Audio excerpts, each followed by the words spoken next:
Visit McDonald's today for a premium roast coffee, any size, just $1. Ian Kinsler, the second baseman, leads off. Batting second, playing shortstop, Elvis Andrus. Nelson Cruz in right field will hit third. The cleanup hitter is the third baseman, Adrian Beltre. A.J. Przinsky will catch. He's going to bat fifth, batting sixth, and DHing Lance Berkman. Mitch Moreland at first base will bat seventh, batting eighth, and playing left field, David Murphy. And then the center fielder is Leonis Martin, and he's going to bat ninth. Well, that lineup for the Texas Rangers is going to go to work against Hiroki Kiroda, arguably the most consistent Yankee starter in the rotation this year. And the numbers bear it out. 7-5, the ERA of 2.78, only 80 hits in the 94 innings. Take a look at our New York Yankee pitcher scouting report, which is brought to you by Audi, Truth in Engineering. He went 5 starts without a win, but he got back on track his last time out against the Dodgers, picking up a win. And he does such a great job in the innings after the Yankees score runs. Shutdown innings, 84% of the time, shuts down the opponent. And some good memories against these Texas Rangers. Last June 14th, a complete game shutout, and only gave up 2 hits in that ballgame. Notice how Flash in his scouting reports throws the title in the middle of it. And I always started off and then kind of talk about it. That's impressive. So you were actually paying attention to that. Absolutely. Well, you know what? Your stuff's good. I learn a lot. Early in the game, I might need it by the 9th inning. You know?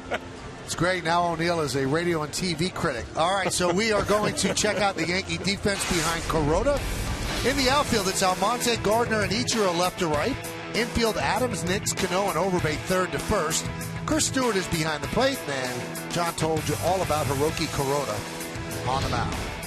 So the Yankees come into action at 41-34. They're essentially in second place in the American League East, just 1 game in the loss column behind the Boston Red Sox and Ron Washington's Texas Rangers. They are in first place in the West with a 44-32 record and 2 games in the loss column ahead of the Oakland Athletics. So this should be a good, fun 3-game set. First time these two teams have met this year. They have one more series coming up later in the year in Texas. Kiroda is ready. Kinsler's ready. And let's do it here in the Bronx. The first pitch is a strike, and we are underway. Dan Iasonia is the home plate umpire. You know, it's funny. All of a sudden, the Texas Rangers, because of the success of the last 2 or 3 years, all of a sudden, you know who's running the position every day. I mean, you know Andrus, you know Kinsler, you know Beltre at third, you know Ron Washington, because now they're household names. They've been to the World Series, and unlike a lot of other teams, they're starting to have a team that's staying together.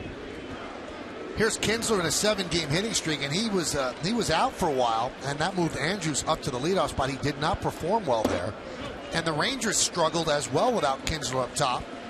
So now Andrus moves back to the number 2 slot, and he feels a lot more comfortable there, and the Rangers are on a 5-game winning streak. Yeah, you get Kinsler back in the lineup, you win games, and Texas coming off a nice series against the Cardinals, sweeping them. Very good National League club.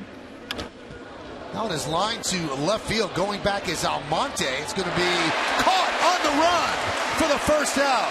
A very nice play by Zoilo Almonte, taking an extra base hit away from Kinsler. I tell you, Michael, we talked about it last series, and sometimes it gets overlooked because he's swinging the bat so well. Great jump, quick feet, got back to the ball, good running catch. And I tell you what, Flash, I mean, to set up a first inning, to have 1 out, nobody on, or a double, I mean, that's a big play right there. And a 2-strike mistake pitch by Kiroda, right over the plate for Kinsler, and he hammers it. And the young left fielder doing everything offensively, and a great play to start off this ball game. All in the first couple steps as an outfielder. I mean, sometimes you can outrun a fly ball or something, but a line drive hit that hard, it's the break, the jump, the first couple steps on the ball. Pitch to Andrus is a strike. Almonte's done nothing wrong. How about the difference between right field and left field? I mean, ball's coming off the bat, not that big of a deal. Yeah, it is. I mean, there's always more spin in right field. Everybody that hits the ball, right there, that ball's inside out, so it would have kind of like a cutter spin away from you, and lefties will kind of hook the ball at you. But here in Yankee Stadium, left field, you're so much more free and easy because of the wall. I mean, you have so much more room to cover. So Andrus with a base hit. He's on first base, and here's Nelson Cruz.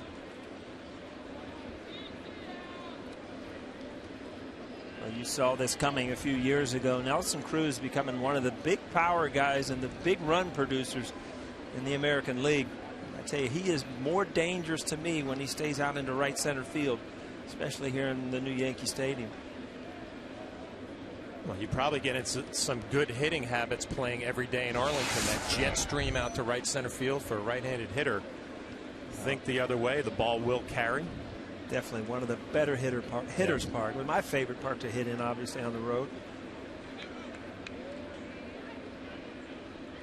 Really, if you think, Flash, really at that ballpark, nothing hurts you. It's a fast infield. It's warm. You can reach center field. It's just a great place to hit. Great hitter's background. It looked like he picked up the ball easy. Back in the old days, their pitching wasn't their strong point. That no, helped, too. That helped.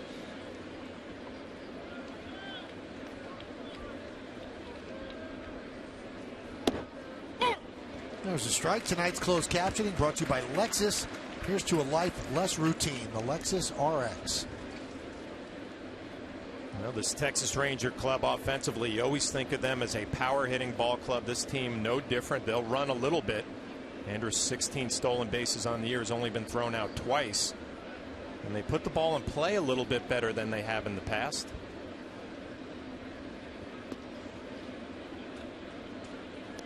Over at Andrus in his lead. I mean, it's almost like a track guy. He's already turned. He's in a running position where most guys get off and you really have to pivot and turn around.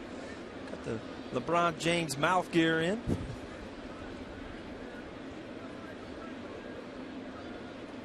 Kind of faked it that time.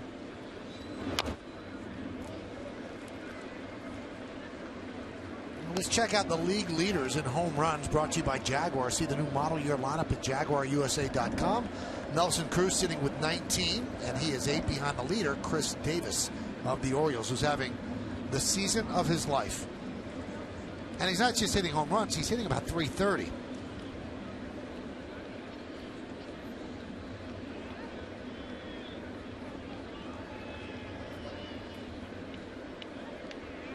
Kiroda is working very slowly with a runner on base.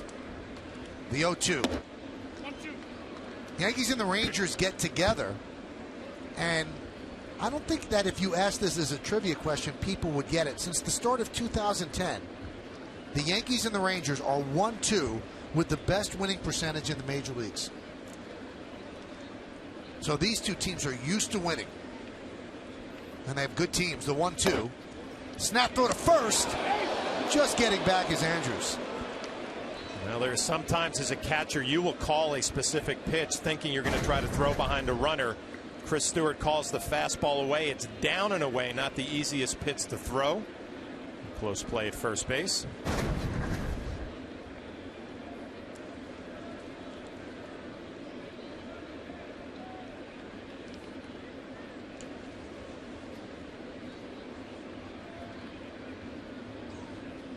Swing and a miss, gets Cruz. 2 outs. The thing about Kiroda, when he gets it ahead in the count, he has the pitch that he can put people away with. This is a slider. A lot of times he goes to the split finger, but off the plate, Cruz is one of those guys that, you know, if he swings at strikes, he's very dangerous, but you can definitely expand the strike zone if you get ahead of him.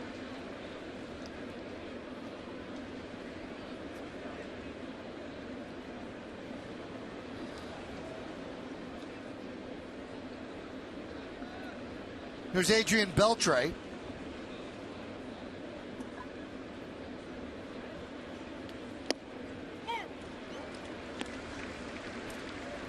This lineup has some thump. There's not much of a resting spot anywhere. One guy after another can do damage.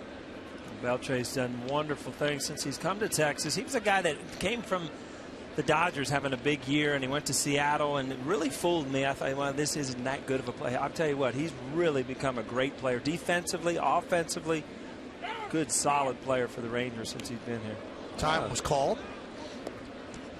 New York Yankees baseball is broadcast in Spanish. That's right. It's available by hitting the SAP button on your television. SAP is brought to you by Toyota. See where Toyota takes you. Test drive one at your local Toyota dealer.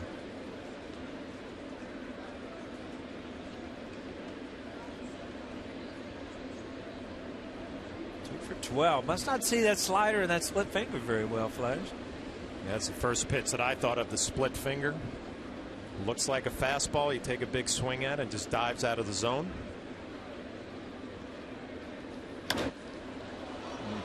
High fly ball. Shallow center. Gardner is there, and he puts it away. And that'll do it in the first. No runs, a hit, no errors, and one man left. Rangers nothing, and the Yankees coming to bat.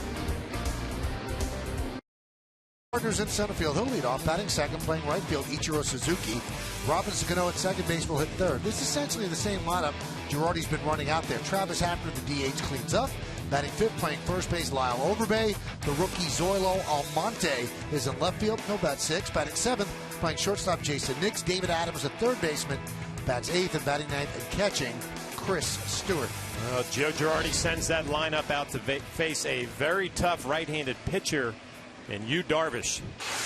#1 starter for the Texas Rangers, 7-3, the ERA at 2.84, only 67 hits in 101 1/3 innings. Take a look at our Texas Rangers pitcher scouting report, brought to you by TD Bank, America's most convenient bank. And with 137 strikeouts, he leads the major league, so he's definitely a strikeout pitcher. But he's gone 6 straight starts without a win.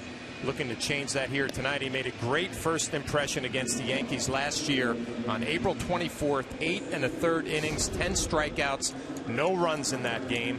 Was his best start as a Texas Ranger. That was his 4th start of the year last year, and his best one against the Yankees. Wow, looks like his twin is actually sitting and watching in the stands. That would be you too. This is only the 11th game in Major League history where 2 Japanese-born starters oppose each other. And it's the second one this year. Darvish was involved in the other one against Seattle's Hisashi Iwakuma. And Seattle won that game 3-1. So only the 11th matchup in big league history. And both of these pitchers are from the same hometown. And that is Osaka, Japan. And there's a strike. Well, first pitch of the game, pitching from the stretch, it looks like. Trying to get comfortable in case. Nobody on base, yeah.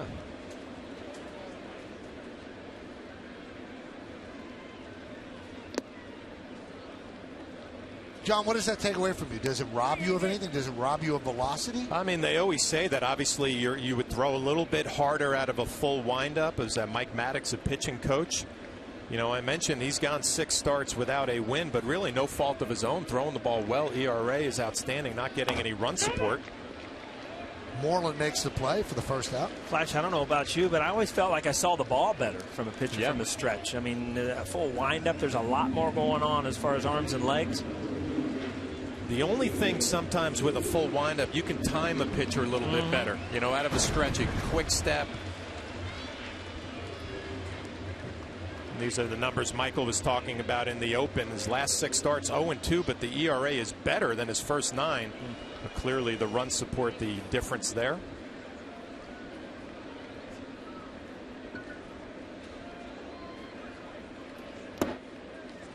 Now, John, what does the stretch give you? What's the advantage? It keeps things simple? Simple, yeah. I think, you know, obviously you pick the leg up, you gather yourself over the mound a little bit, have that good weight transfer down the hill. Don't have to worry about the arms going above your head.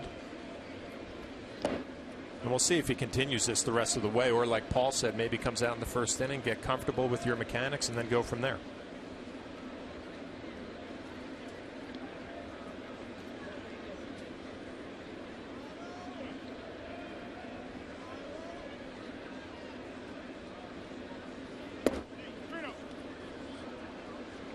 Count 3-0. I believe it's daytime in Japan, and I'm sure people are enjoying their breakfast with this matchup of Darvish against Ichiro. There's a strike. Well, Ichiro with some big numbers against Darvish, 6 for 11, 545 batting average.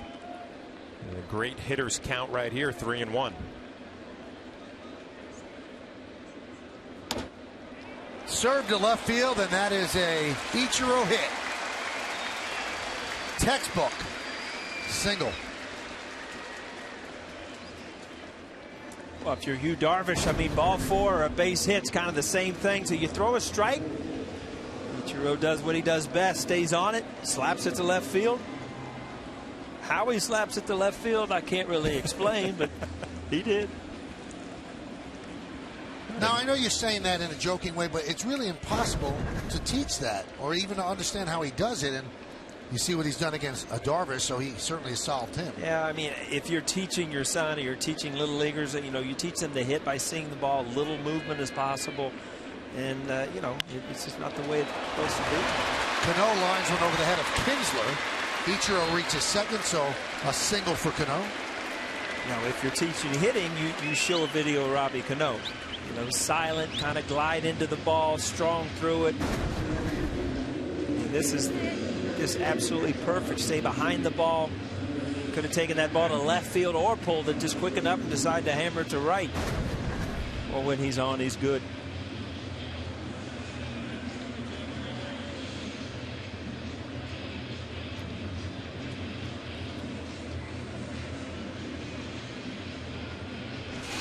We talked about it, Michael, that, you know, with Robbie Cano being third, Ichiro being semi-hot, and Gardner having the year, you know, Girardi has really stacked the front of these lineups. And right now, you know, Hafner's going to get opportunities to drive in runs. And, you know, the numbers and the runs they score are going to be early in the lineup. These are your big opportunities. 1-0 to Hafner. Hafner has a very modest 3-game hitting streak, a hit a game, but still not where he was in April. This is when Darvish really gets tough with runners in scoring position over his last 9 starts. Opponents is just 114. And you hate to put pressure on yourself offensively, but you know you're not going to get too many opportunities against this guy, and you've got a chance here in the first inning. For a team that's struggling to score runs, boy, you really need to capitalize. You know, kind of a semi-shift. The Rays really shifted on Hafner. Obviously, men on base, you can't do it as much. But you see, we had guys over here. We had a real full zone defense against Hafner last series.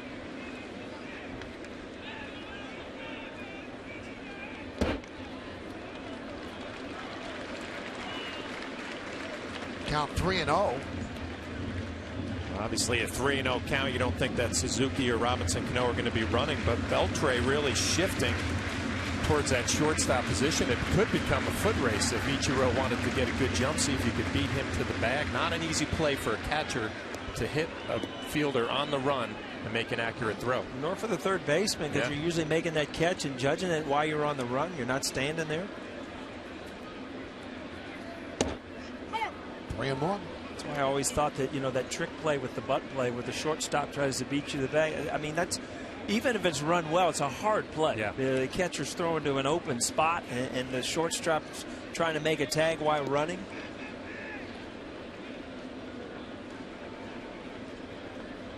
Boy, that was a pretty good 3-0 pitch Hafner got to hit. Yeah. He took it.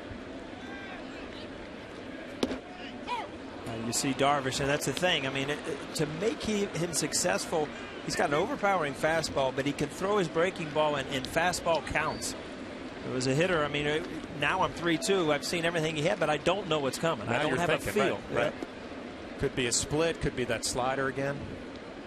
What are you looking here, Michael? Breaking ball. Breaking ball. All right. Let's see if we strike you out. Wow, you got a hit. So did Hafner. Bases loaded with Yankees. 3 straight singles. I'll tell you what.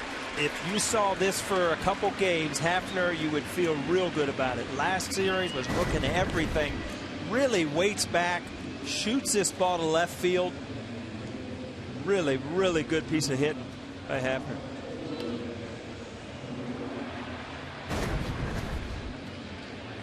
Kevin Long's been working on that. I mean, last series he had a lot of pitches to hit him hard, but he was hammering them foul, pulling him. Just got to stay through the ball. You hate to keep telling yourself that because you feel like you're almost giving away the at-bat with the opportunity to hit a home run, but you've got to stay through the ball. Here's Overbay, bases loaded. 1-0. Darvish really struggling on you know, he's the type of pitcher that doesn't go through this. You know, he's really struggling with getting ahead of hitters. You know, sometimes pitchers will throw out of the stretch too to get that ball out of the glove a little bit quicker, give them a little bit more time to regroup down the hill. 1-1. A good pitch right there. And, you know, we saw Kevin Long in the dugout's got to be happy with what he's seen here in the first inning. 3 base hits, bases loaded, but you haven't done anything yet. The way things are going, you have in the back of your mind, boy, a ground ball right here would be the worst thing he wants to see.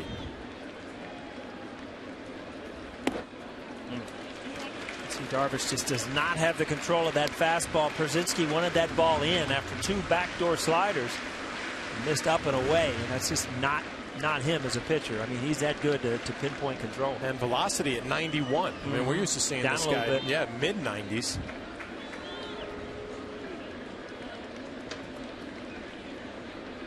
The 2-1. 2-2. A lot more sliders here in the first inning than we're used to seeing. Usually that split finger is the big pitch for Darvish, just like Kiroda. Throwing a lot of sliders to Hafner and now Overbay. You know, you see Przinsky flash all those signs, obviously, because there's a guy on second. Was that the pitcher's choice of how you did it, or did you say, hey, you know, it's one after the fastball or this or that? Strike 3. I think that was a split, right? It looked like it did a little bigger. Well, it was a little more off speed, and Overbay just kind of locked up. Like a breaking ball. It's a kind of a curveball more than the slider that he threw back door. Yeah, you see the grip there. He's going to come over the top, pull those seams down. Talk about seeing the spin. Well, it's easy to see it in slow motion. But back to that point, so the pitcher will usually tell you. The pitcher will usually say, this is what I feel comfortable with. And then you kind of want him, obviously, to feel as comfortable as possible, and the catcher adjusts. All right, here's Zoilo Almonte, the rookie, with the bases loaded. And the pitch is low. He does not seem to get unnerved by a situation, and he's taken walks with the bases loaded. He's done the good job in the field, and this is a guy who certainly served his time in the minor leagues down there for a long time, since 2005, and he's making the most of this opportunity. A switch hitter, getting 583 off to a little tough start.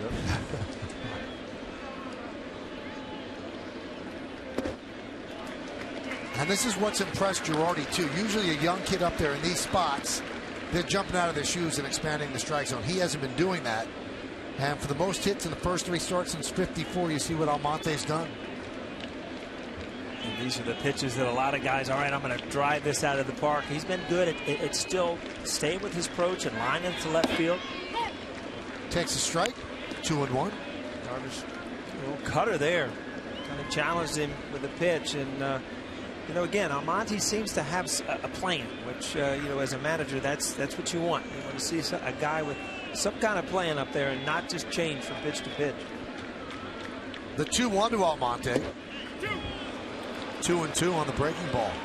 Well, folks at home, your guess is as good as ours. I mean, Darvish has mixed up everything. Backdoor sliders, cutters, curveballs, and until he finds his good fastball, that's how he's going to get his outs. 2 balls, 2 strikes, 2 outs, bases loaded. We're just underway, bottom of the first inning here at Yankee Stadium. Yankees and the Rangers. Darvish deals. Grounded to second. So the Yankees threaten, but Darvish wiggles out of it.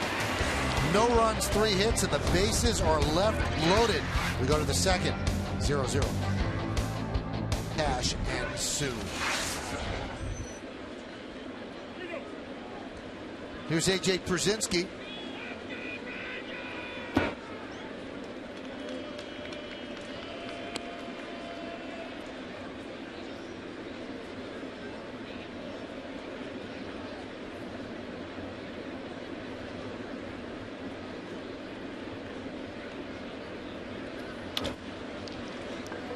Ground ball to second. Backhanded by Cano, and Przinsky's out for the first out.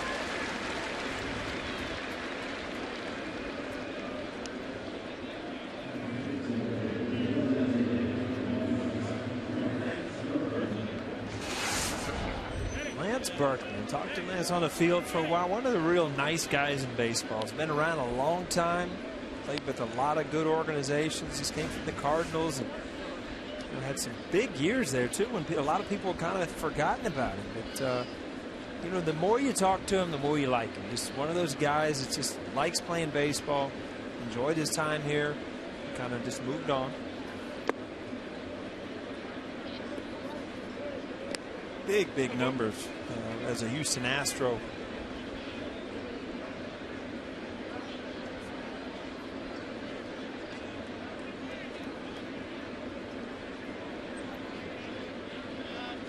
The 1-0. Wasn't he thinking about shutting it down, and then Texas made him this big offer to come in and be the DH? And I remember that when that was going down, it had to be a tough decision when mentally you were already kind of halfway home with the family. Yeah, there's no switch. It's not like you can turn it on and turn it off. I mean, sometimes when you've turned it off, that switch is broken. It doesn't go back on. You just don't have the concentration. Fly ball to left field. Almonte grabs that easily. Well, now's your chance to take on Russ. Brought to you by Dodge Dart. Alfa Romeo DNA with Dodge passion and design. Which Yankee has the best chance of being the first player to be unanimously voted into the Hall of Fame? Is it A, Derek Jeter, or B, Mariano Rivera? Text A or B to 70377 or go to my9tv.com. Find out the results right after the game. It's Take on Russ. Brought to you by Dodge Dart. No player has been unanimous. The highest percentages of votes ever was by Tom Seaver. It'll be interesting. I want to see the guy who doesn't vote for Mo. Yeah, I mean, it's either of or Jeter, right? Yeah. And who is that guy? Just to make a point? I mean, because never been done? There are some people that say nobody deserves to go in unanimously. So well, somebody's got to be the best player. I mean, they deserve, you know. Because they said Babe Ruth wasn't unanimous, so why should anybody else be? But if you got a whole bunch of people that thought like that, they wouldn't get elected. All right. So I got a little college story for you, Michael. You're going to like this one. My son Aaron, right? Mm-hmm. So you go into class your first week, and the teachers go over the syllabus and everything. And the teacher said, chances are nobody's going to get an A in this class. This is what we're going to do. And if you don't think that you're suited for this, you probably better get up and get out now. Aaron stood up, said thank you very much, and walked out, went and changed classes. But, I mean, in the reality, what do you mean nobody's going to get an A here? Why take the class? Yeah, also, what if you're great at it? Exactly. Somebody's got to be good, right? See, I like Aaron's style. Yeah? Yeah. Well, he didn't wait for the second guy to stand up. He was out of there. Want to be first in line.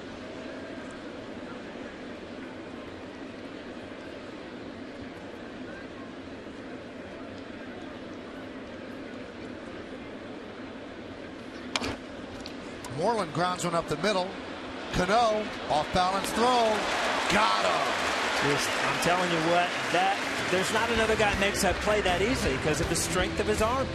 Went a long way to get it. Then that flick of the wrist just got him at first. We go to the bottom of the second. Only on yes. Bottom third of the order for the Yankees. Jason Nix leads off. Pitches in the dirt. Wow. See, Darvish got out of the first inning, but again comes out and he's having trouble getting ahead of hitters.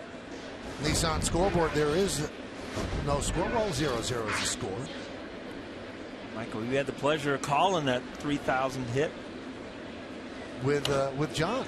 Oh yeah, Flash, you were part of that too. Huh? I was part of it, but to tell you the truth, I did not do any calling, Paul. I was like, I'm going to let this moment breathe and not be the guy to mess it up. He's kind of a microphone hog, have you noticed? Oh, you've got some nerve. Flash and I are dealing over here. It's our first game together. Don't get in the way, all right? Wow. So you're trying to bond with Flash. Might make him be the mutual enemy. Okay, I got you.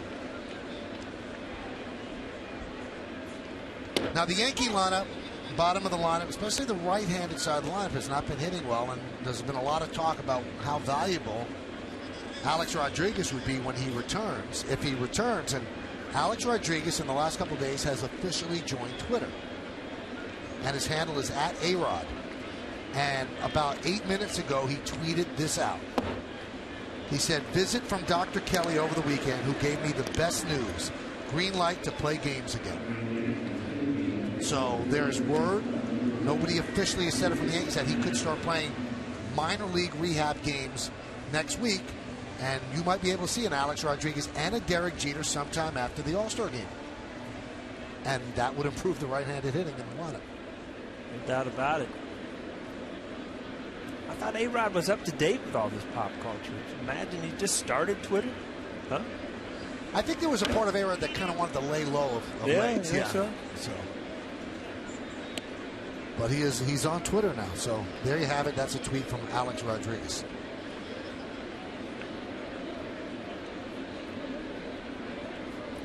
Now, what do we think Alex Rodriguez is going to be when he comes back after the couple of hip surgeries and all the things he's been dealing with off the field? That's going to be the $1 million question. And that's really anybody's guess. Yeah. I mean, people say he's moving well when you watch him in Tampa, but I mean, what can you really tell until he's playing competition? He has to run the bases and has all the torque he has to create on the surgically repaired hip. And we'll see. I'll tell you one thing. There's a lot of numbers that he's accumulated over the years that didn't happen by accident. So if he comes back healthy, I mean, who knows? He could really help an offense that doesn't have a lot of power right now. Well, Joe Girardi spoke about Alex today. Why don't we listen to what he had to say? Oh, he's in sim games until, you know, they decide that he's ready to go out on a rehab. It's not yet, and I'm sure as soon as he is, we'll let you know. But he's not ready to do that. But he is making progress, which is good.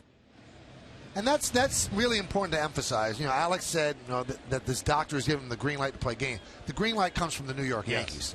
When the New York Yankees say you're ready to play games, then you're ready to play games. So until we hear it from them, we don't know when that rehab assignment will start. Sim games. That's a new term. Sim games, tee and toss. You never did those things. Dry swings. We got a lot of dry swings. Swings in the pool. Swinging in the pool? Yeah. What's that? This day, I mean, today I'd have rather been in the pool, to tell you the truth. Well, dry swings, I guess, aren't they, John? Where you're just swinging without a ball or tee? It's hard. It's kind of hard to judge how you're hitting when you're doing dry swing. No ball involved, isn't it? Huh? But that is now part of the baseball vernacular. It's really weird. You never heard them before. Sim games and things like that. 1-2. Chris Stewart with a swing and a miss. You know, I just heard that a couple of days. The Rock, Meredith behind us, is the first time I've ever heard that term. Sim game. She dropped it on the field a couple of times. She makes up a lot of stuff, though. So you really is that right? Yeah. Well, I do too. But I just thought you pointed out. He checks his swing. You see Darvish starting to get things together, where he's starting to get closer to getting ahead of hitters and putting guys away. You just hope that that first inning wasn't the only opportunity these Yankees are going to have to throw up a big number. Yeah, that's the last thing you want to think about on the bench. Oh no, now he's starting to find that we had our chance in the first. 2-2. Fly ball, right center. Cruz is there, and that will do it. So the Yankees go down in order, 1-2-3. So after they threatened in the first, they go down quickly in the second. Deals against the K's. I don't think you could field a team. How many you got? Could field a team. Yeah. Callie could sit there. All right. Here's David Murphy against Kiroda. As we move along here in the third, you'll see the out-of-town scoreboard brought to you by Lexus. Here's to a life less routine, the Lexus RX.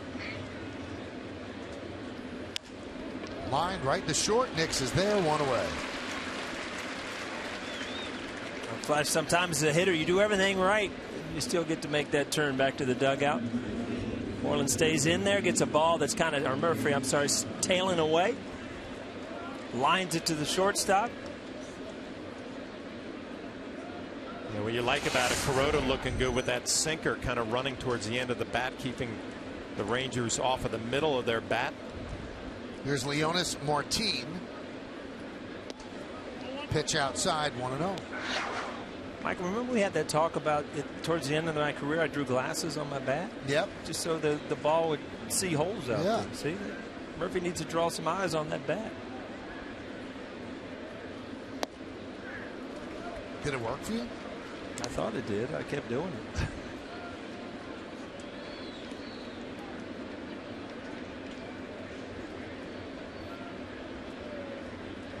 Likes pitching here at this ballpark. 2.08 ERA.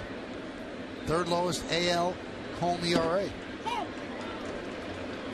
I don't think you're going to find a lot of pitchers that love pitching here, but Kiroda certainly has found the secret.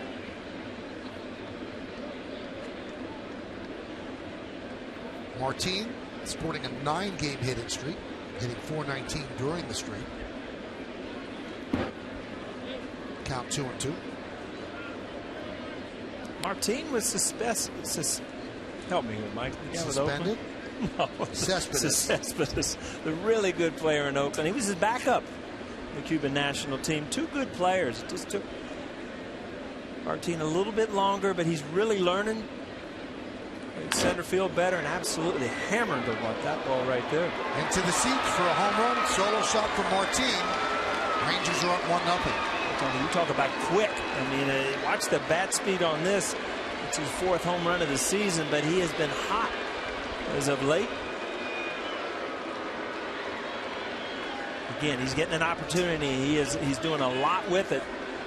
Had huge numbers in AAA last year and came back up to the major leagues. And look how quick he gets the barrel of the bat to the baseball here. Not much of a stride either. Kind of spread out and just a quick step and an absolute bullet into the seats. Choking up a little bit too.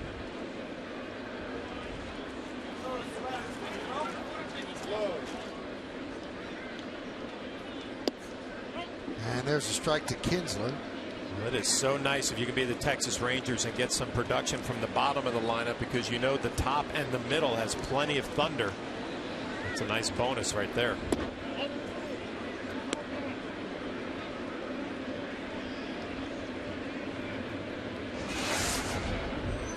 Kinsler started this game off. He hammered one to left field.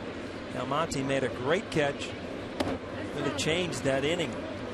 First.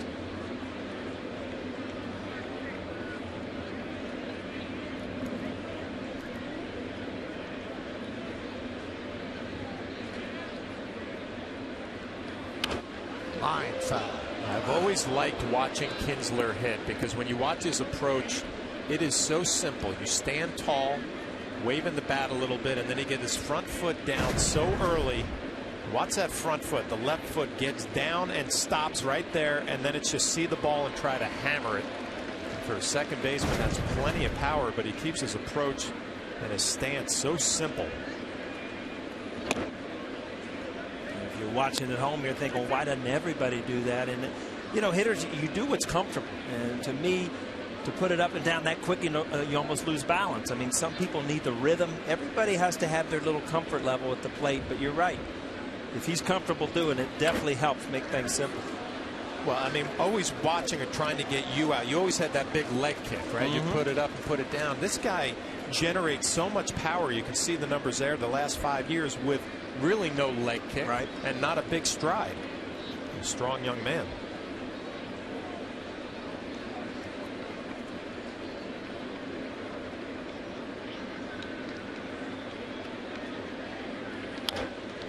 I tried to do the big leg kick a few times, and the first thing I would do is fall completely forward and start tipping forward. Yeah, charts the baseball, things would speed up, and it would all go downhill quick.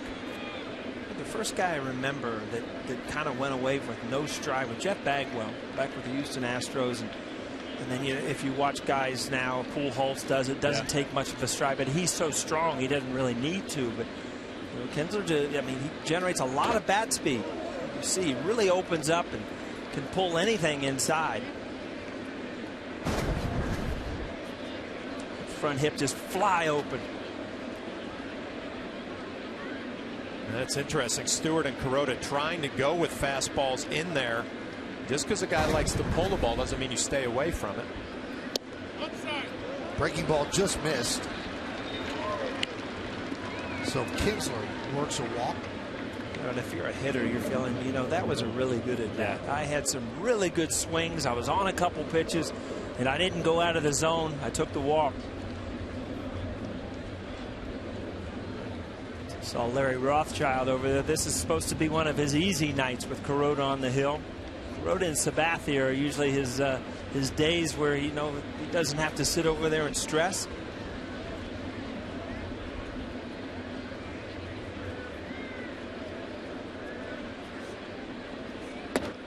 Strike to Andrews. You know what? When your lineup is struggling to score runs and you're the pitching coach, that comes into play too. Sure. Knowing 1 or 2 mistakes could cost your team the ball game. There's not a lot of room to make mistakes.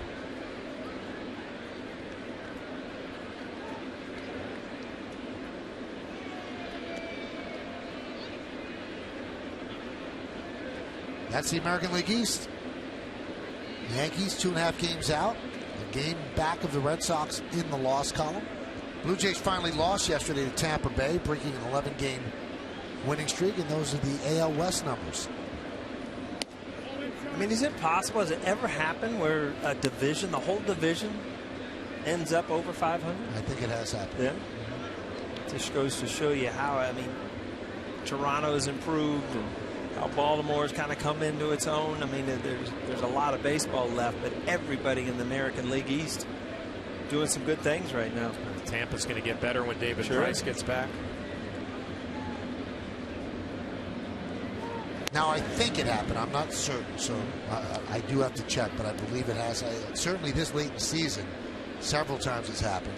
I think it might have happened once, but we'll check for certain. Thanks for putting me on the spot, Paul. That's all right.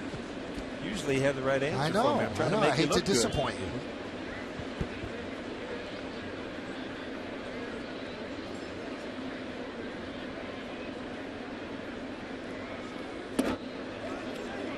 Count 2-1.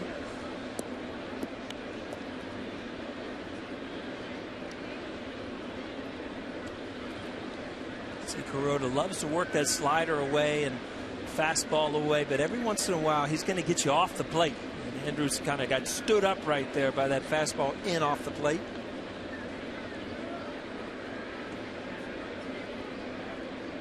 You go back to the slider, huh?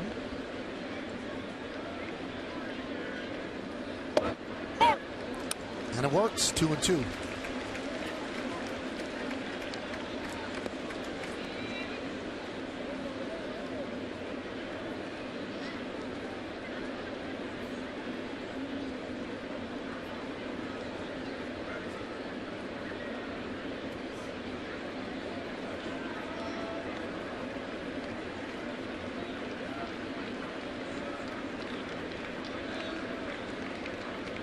We have your answer, Paul.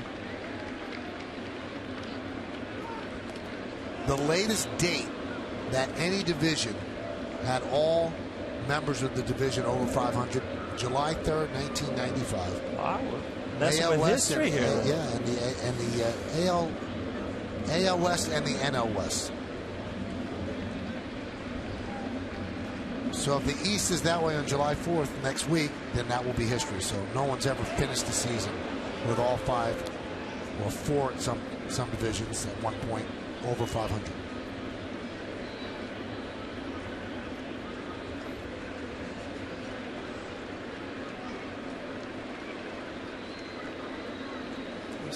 Toronto's got the Rays now. Toronto on that big win streak. Snapped yesterday. Rays hit 3 straight home runs in that game yesterday, including Will Myers getting his first home run, and he got a standing ovation from a crowd of about 10,000. But it was a majestic blast, and Will Myers looks like he's working out. Yeah, he's got a quick bat. No doubt about it. Had that pop to the bat, the sound of the ball coming off. And you know, when you're on that winning streak, everything's happening great at home, and all of a sudden you pack up, you leave, and it's like everything's a little bit different going out on the road.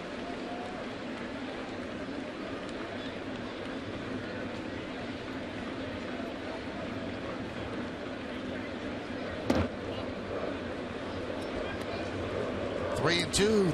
Do they release Kinsler at first? 3-2, 1 out.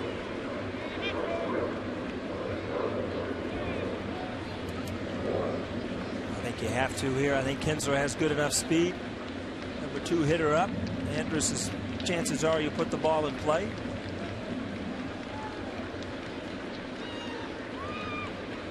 Runner goes, swing and a miss, throw to second, strike him out, throw him out, double play. Good throw by Stewart, and the tag is made by Jason Nix. 1 run, 1 hit, and because of this strike him out, throw him out, double play, nobody left on base. 1-0 Rangers. And we are pleased to be joined by the commissioner of the ACC, John Swofford, here in the booth with us. And we'll visit John in a moment. Brett Gardner will lead off against Yu Darvish. John, first things first, very nice first pitch. Good form, and I thought you had good command as well. Well, I appreciate that very much. I didn't bounce it. I would have taken a lot of abuse from my friends had I bounced it. You know, you always hear that. Is that like pressure? Is there concern that you bounce it? Oh, big time. Yeah. Big time.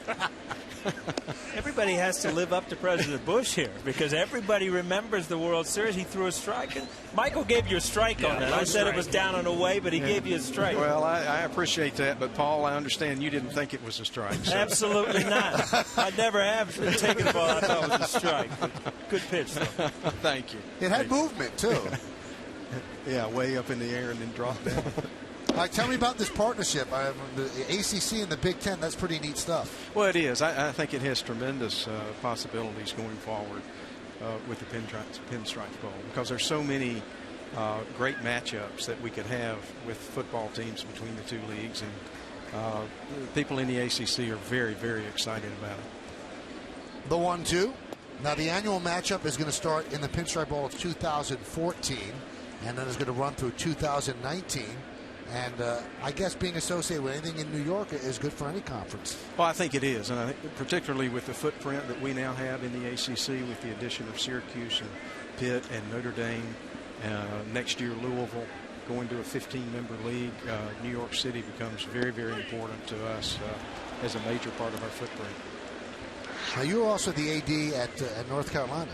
And I got to be honest, when I was a newspaper writer, I actually went down there to interview Dean Smith. That is blue heaven. That is one of the nicest places on earth. That's a great place. And I had the privilege of going to school there and then being the AD there for 18 years. Dean was the basketball coach the entire time. I was bright enough every season to ask him back. Shows you how brilliant an AD I was. But it's a special place. It really is. It really, really is. Here's Ichiro. Want to know how about the, it's kind of a partnership with the New York Yankees, one of the biggest brands in the world as well. Well, it is. I said in the press conference earlier when we as the ACC can have this type of partnership with the most iconic franchise, the most iconic stadium in all of sports. I mean, it's got to be good for our conference, and we're very, very pleased about that. And you got yourself a Yankee uniform top right there, so. Yeah, that's really special, too. And then they gave me another one with my name on it, and little tidbit, when throwing out the first pitch, I had a baseball glove that my son had given me for my 40th birthday. Which was a long time ago, unfortunately. So I was able to take that glove. He was with me and throw the first pitch. So that was kind of neat, just on a personal level. Well, I was born and raised in Columbus, Ohio, so I'm waiting for the Pinstripe Bowl of the Buckeyes. So I got sideline passes, I assume, right now that we're tied up here in the booth, right? Now, who do you want the Buckeyes to play in the ACC? It doesn't matter. I'll go to any Buckeye. Okay. Yeah. Another thing, too, you got any pull getting people in the NC? My daughter thought that was a pretty cool school. It's a tough place to get into, Yeah, particularly if you're out of state. No? If you're out of state. No, they don't listen to me when it comes to admissions. Now, there's a connection between North Carolina and ACC territory with the Steinbrenners because George Steinbrenner's daughter, Jennifer Steinbrenner-Swindle, is a proud UNC alumnus. She is. She actually, when I was the AD there, Jenny was in school. And she was on a Moorhead Scholarship, which is a very prestigious academic scholarship at North Carolina. And Mr. Steinbrenner brought the Yankees into Chapel Hill 3 times during the time that Jenny was in school in Chapel Hill. And he paid all the expenses, and we kept all the revenue. So I thought it was a great deal. That's a good deal. That works, yeah. doesn't it? Yeah. That's how you got to be commissioner, deals like that. Even I could figure that out.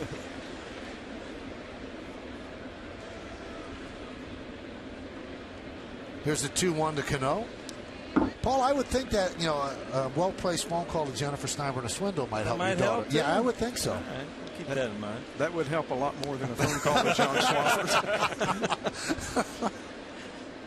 That is exciting, though. I mean, you've got such great teams, and you're right. I mean, just setting up Yankee Stadium to see a football game. It's neat. It's really special for all the baseball history here. There's been quite a bit of football history in Yankee Stadium as well. That one is chopped to second. Right there is Kinsler, and Darvish works a 1-2-3 third. John, really nice to see you. Congratulations on this. Is an exciting partnership. We're so glad you could join us. Thank you. Appreciate you having me on. We're very excited about the partnership. No idea. Really? No chance. There's Nelson Cruz, and he fouls it away. Now, there's a concern on the Texas Rangers' part about Nelson Cruz, who's so important to this team. Nelson Cruz has reportedly had his name on the biogenesis list, which also has Alex Rodriguez's name on it. And there's some concern by people that follow the Rangers, and the Rangers also, that such an important part of their lineup actually could be suspended. And nobody knows if or when it's going to happen, if it's going to happen this year, if you're going to be able to appeal it. If you appeal it, will you be able to play the whole season? And for Cruz, it's a big deal, too, because he's a free agent at the end of this year. And if he ends up getting suspended, that's going to end up costing him a lot of money. So, you know, the Yankees have to be concerned about it. They have to be concerned about other teams that have people on that list as well. You got to be able to appeal it, don't you? Yeah. It's got to go through the union. But then you read that the appeal could be heard in 20 days, and then it has to be decided in a certain amount of time after that. So you're trying to figure out, if he's suspended today, would he be back by the end of the season? How many days would it be? And that's hanging over a lot of people's heads. It's a nice play by Adams as he gets, the ball gets by Overbay as Beltre beats it out. That would have been a tough play, even if the throw was made cleanly. We'll see how they score it. Well, it's a tough play off the bat, that big overhand spin. And he makes the top part of the play, and then the throw is low. And that's the one thing from Adams. We haven't seen a strong throwing arm across the diamond. And the ball just never comes up to Lyle Overbay. It kind of hits that cut of the grass and stays down and gets by him. Toughest part of the play right here, backing up and getting leather on it.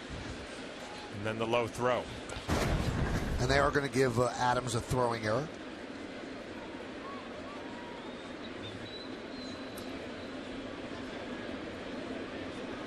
And if that ball gets to the dirt, Overbay has an easy play of picking it out. It's just the lip of the grass and the dirt. You know, just kind of shoots it down. You're right, Flash. Catching that ball was almost like, I took a deep breath. I caught it and almost kind of relaxed during the throw. And John, you're so right. Since Adams, and Adams is a second baseman by trade. Since he's played third base for the Yankees, he's made all the plays with his glove. But when you see him throw the ball over, it has a big loop in it whenever it goes to first, so he doesn't have that great third baseman's arm. Yeah, and a lot of times it plays fine because you don't need the big throwing arm. But when on plays when you want to be able to let it loose and kind of show off some arm strength, he hasn't had that ability so far. Now Robinson Cano, he has the arm. And there was a story, I believe it was in the Sunday Daily News, where they said that when the A-Rod deal was made, the Yankees gave the Rangers a list of players, and they could choose one of them to complete the deal. Base hit to right field as Przinsky picks up a single and Beltre moves to second. And the Rangers took a shortstop by the name of Arias. And on that list was Robinson Cano. And how things would have changed. And when John Hart, who was a GM of the Rangers then, told Brian Cashman, we're taking Arias in addition to Alfonso Soriano, which was the main part of the deal, Cashman said, you guys picked the right guy. Because everybody thought that Arias was going to be the guy. And Cano, people wondered whether he had the mindset to be a great player. Boy, how history would have changed if that was part of the deal.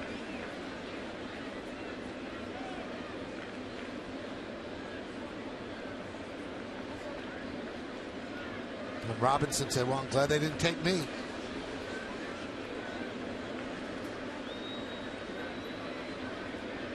Here's Berkman with runners on first and second. Line drive, past Cano, and into center field. Beltre held up so he can only go to third. And now the Rangers have the bases loaded and one out. Every once in a while, a ball's hit right at you and you kind of freeze. And it looks like Robbie almost froze on that ball. The ball's hit right on the nose. Berkman just lines it up the middle. You see, Robbie almost got like a late jump on it. If you'll watch him, he kind of just freeze. And it's just by you. Ball hit too hard. You wonder maybe if it had a little knuckleball effect. It looked like it sailed away from Robinson Cano. And a good play by Beltre. You got to freeze on the line drive. Make sure Robinson wasn't able to make the play. But it looked like the flight of that ball almost sailed away from him. Maybe it's sometimes a knuckleball off the bat. Knuckleballs happen on line drives that you hit so square that there's no spin on the ball, just like from a pitcher. And they'll knuckle every once in a while. As an outfielder, you'll get it.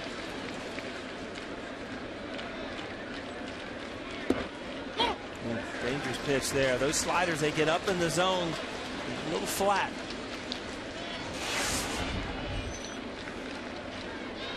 And Mitch Moreland was out for a while, but he's back, and he's been swinging the bat pretty well. So he's got 12 home runs already after being out for a while. He had Kinsler over there playing first for a while. Moreland back.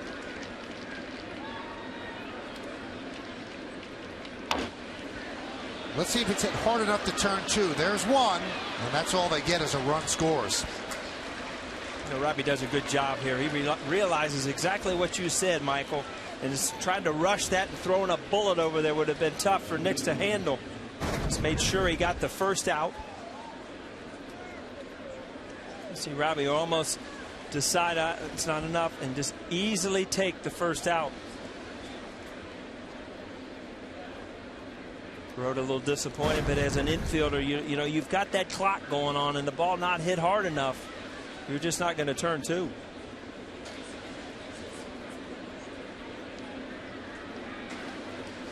So the run that has scored, it's an unearned run, because if Adams had made the throw, and that would have been the third out, but it still counts on the scoreboard.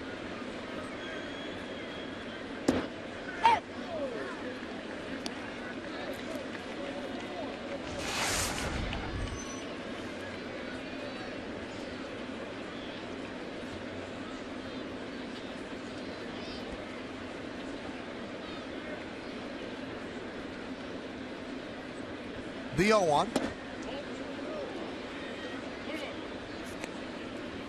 1-1.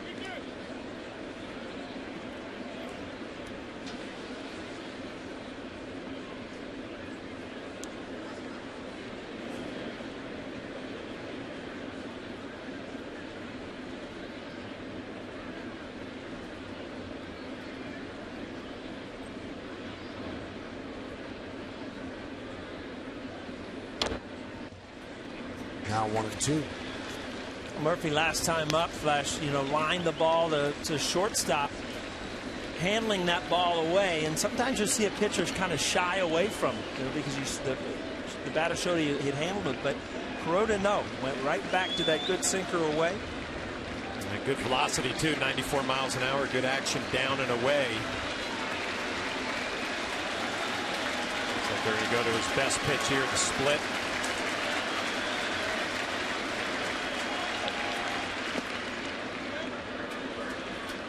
Flash as a catcher, you really get ready there. You can see Stewart really getting ready, knowing that that ball has a chance to bounce, and that's where you want to make that pitch. Like showtime for a catcher. Yeah, I was just thinking, as you see runners in scoring position, great numbers for Kiroda, but outfielders, infielders, they base their nights on 2 for 4, 1 for 4. Sometimes a catcher like Stewart is blocking a pitch in the dirt with a runner on third. Biggest part of his game.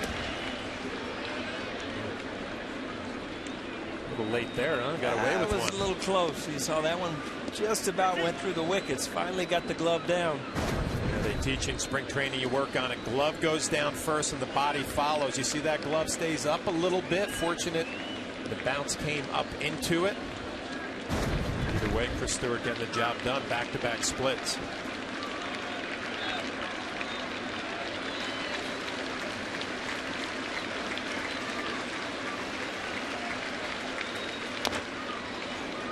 To stay alive.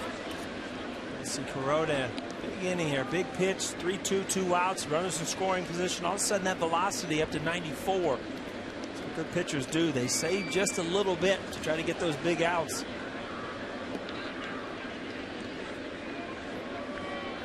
for Texas with that good lineup. You know, some tough at bats from the bottom of the order. Martin already hit the home run, Martin, and then Murphy having a good at bat here,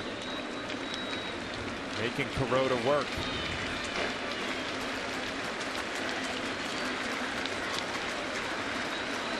3-2. Grounded up the middle. Grabbed by Nix. Fires to first, and they get Murphy for the final out. One unearned run on 2 hits, 1 big error, and 2 men left on base. We go to the bottom of the 4th inning. Coney, in that, you know, he went through different facets of pitching. You know, he was a power pitcher, fastball, curveball.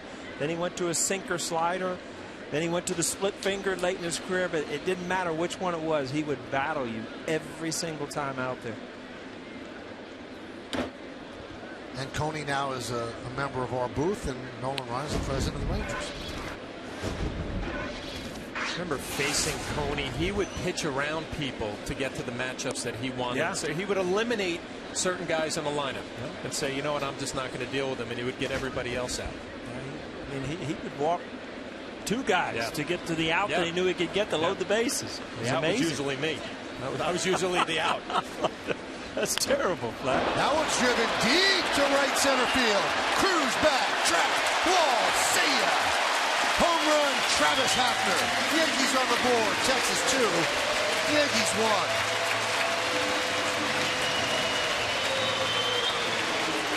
You know, it's funny to me that first at bat he stayed through it and lined the ball to left field, that you're going to start seeing some good things happen. And with that approach, you'll pull some baseballs too. And you see that this ball kind of hangs there, but he doesn't pull off. He does not hook it foul. He stays through it. 2 solid at bats from Hafner tonight. We were talking about Ian Kinsler from Texas really getting that front foot down. The same thing with Hafner. And that is a sweet swing of the game, brought to you by Hershey Park. Say yes to family fun this summer at Hershey Park. Well, you have to be strong to get that front foot down and just keep it there for an abbreviated amount of time and then produce all that power. Yeah, it's kind of a small step also, not that huge step. And I tell you what, quick to the ball and did not come around it like he did against the Rays and hook it foul. Count 0-2 on over base. So the 12th home run for Hafner. Let's take another look at that swing. See that foot up and down really quick. And then just open up and stay through it and drive it out into the bleachers. Those no-doubters, those are fun to run out of the box too, Flash.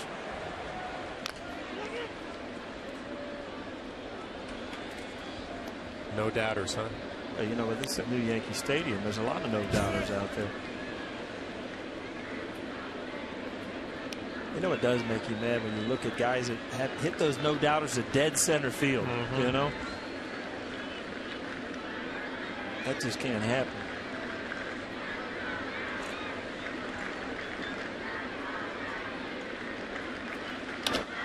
Served into left field. Murphy there for the first out.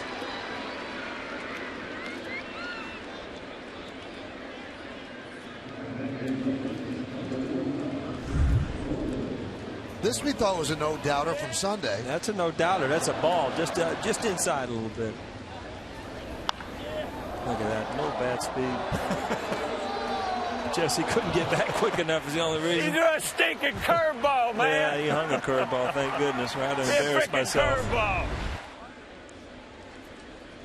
Flash, you were behind the dish for that too, weren't you? You knew it was coming, didn't even tell me. We're on the same team. You don't even remember that. Sorry you don't even that. remember You know, that. Michael makes me look like a fool. No, I got 2 guys up here. You're supposed to say yeah. Yeah, you switched teams. I did not switch did. teams. I was the guy, remember, who told you had to go out to the field these first. are the things that happened in old-timers games. You have little mental glitches. You should forget. That was Todd Green back there. Yeah, sorry about that. I was talking to Greeny, too. I was telling him I wish you were on the hill, matter of fact, because he threw batting practice. He threw pretty good. Pretty good. Todd Green's bald, and John has a beautiful head of hair. Good moss, you tell me? Yes. The 0-2. Grounded to third by Almonte. Beltre backhands, fires, and the throw pulls Moreland off the bag, and Almonte will reach.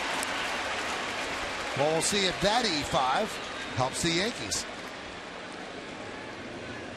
Well, we talked about David Adams and his throwing across the diamond. Beltre has a cannon for an arm, but he kind of dropped down a little bit, and it gets away up the line from Moreland. Has to pull his foot off the bag. Tough to see from that angle.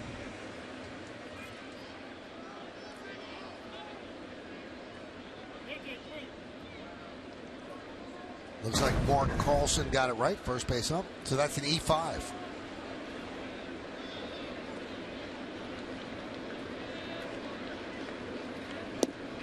My favorite moment at Old Timers game, Michael, all right? I'm not mic'd up. I'm in the locker room, and the players' announcements are going on.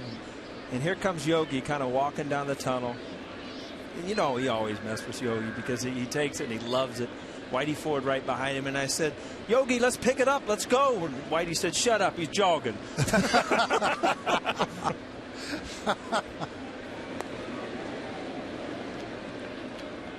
Two of the most respected guys you'll ever see walking in and out of the Yankee Stadium.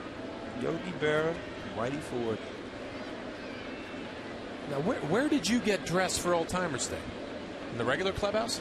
Yeah, but then I went over. I had to come up here, so I went over. Joe Girardi let me, because he was finished in there. I could make a quick exit and get up here on time. Stolen base for Almonte as Przinsky dropped the pitch.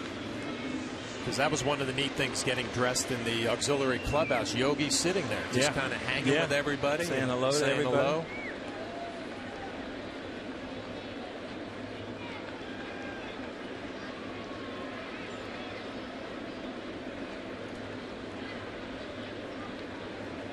Monty filled another column in his major league career.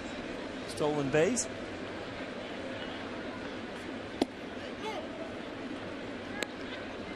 Again, Darvish goes to that breaking ball. Men in scoring position, I think as a hitter, you have to go up there and know you're going to see some breaking balls. Darvish seems to really, really have control of that breaking ball more than his fastball tonight.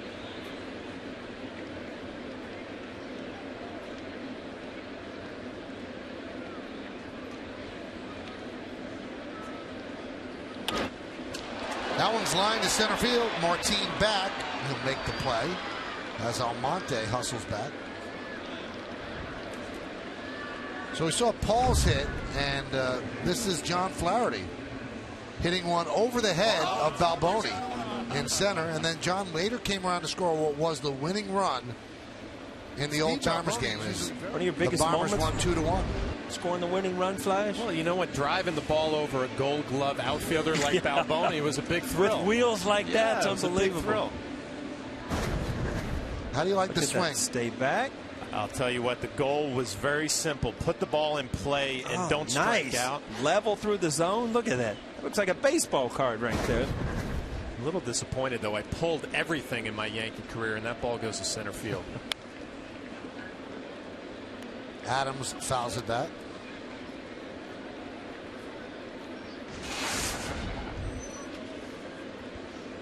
So Balboni was there for both of you guys. He was like Waldo. He was at first base when you yes, singled. Yes, he was. And he was in center for John's single or double. The 0-1. 1-1.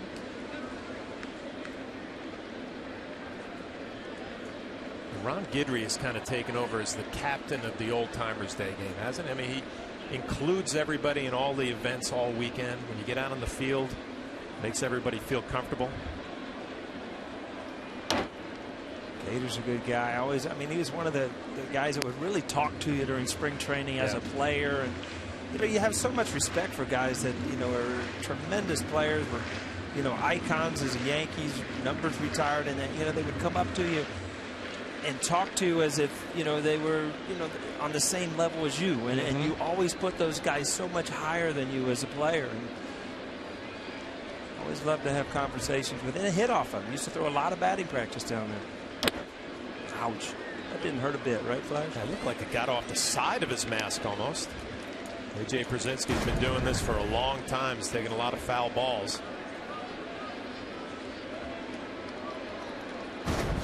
Shook it back on to square it up a little bit. It always looks a lot worse than it actually is. So I'm going to take your word for it because it does. It looks in slow motion and regular motion. It looks like it hurts. To me, it seems like it would kind of jerk your neck, and then the next day you'd feel stiff there. But I guess not, huh? It's not the next day. It's about 5 years after retirement where you start feeling it. And, you know, even the umpires are having a lot of issues with neck problems. Yeah. When they retire.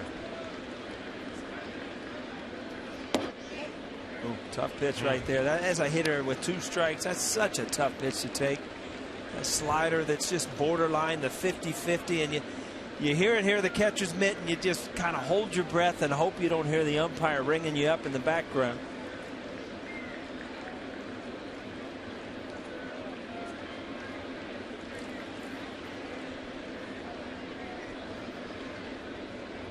Two. 3-2. Yankees need some production out of Adams. Struck out in the second inning. He's now 1 for his last 19. And he's the third baseman. That's it. You know, they've tried so many people there. He's probably the 5th or 6th string third baseman. And Joe Girardi has settled on that left side of the infield, Nix and Adams. And his first 11 games, he looked like he really had a plan up there, hitting .295. But since then, he has really labored at the plate. I guess the league has caught up with him, and now he has to make adjustments. Well, I tell you, as an organization, you'll watch a young kid, and you know everybody looks great when they're playing well. As soon as they start going bad a little bit, you watch their body language, and you watch how long it takes them to get back if they lose confidence. And you know, I'm not saying Adams has, but you really got to keep an eye on young players that they don't lose too much confidence and just become an out there. Well, he's doing stuff now that he had not done in a long time. He never had a walk until this weekend, and now he walks here, and that passes the baton to Chris Stewart.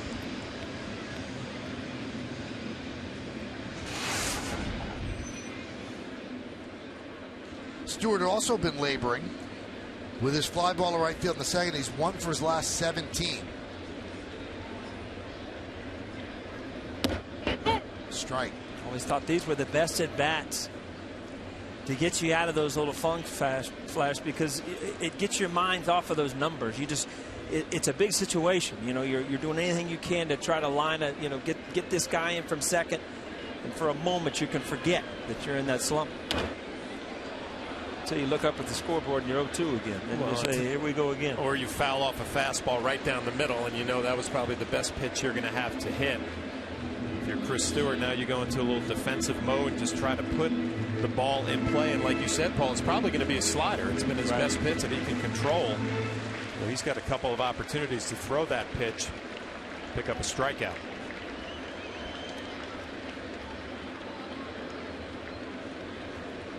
The 0-2. Grounded to third. And Beltre beats Almonte to the bag to finish off the inning. 1 run, 1 hit, 1 error, and 2 men left on base. The 1 run came on that 1 swing. Travis Hafner hits one into the bullpen. Field, track, and on the side of the old Yankee Stadium, a couple of baseball fields. Very nice. Leonis Martin takes a pitch high, and it's 2-1 Rangers on the scoreboard, brought to you by Time Warner Cable. Enjoy all the things you love better. Call Time Warner Cable. Martin, a home run into the short porch and right, his first time up.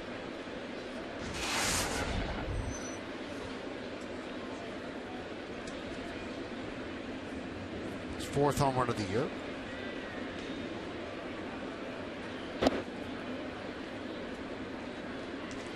Well, a 10-game hitting streak now for Martin, and no let-up in this lineup for Hiroki Kiroda. Tough at bat to get Murphy to end the 4th.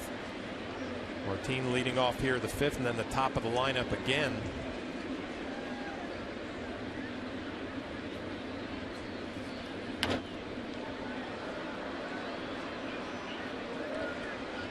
Let's find out some stuff about Martin. He was born in Cuba, we know that. Signed as a free agent May of 2011.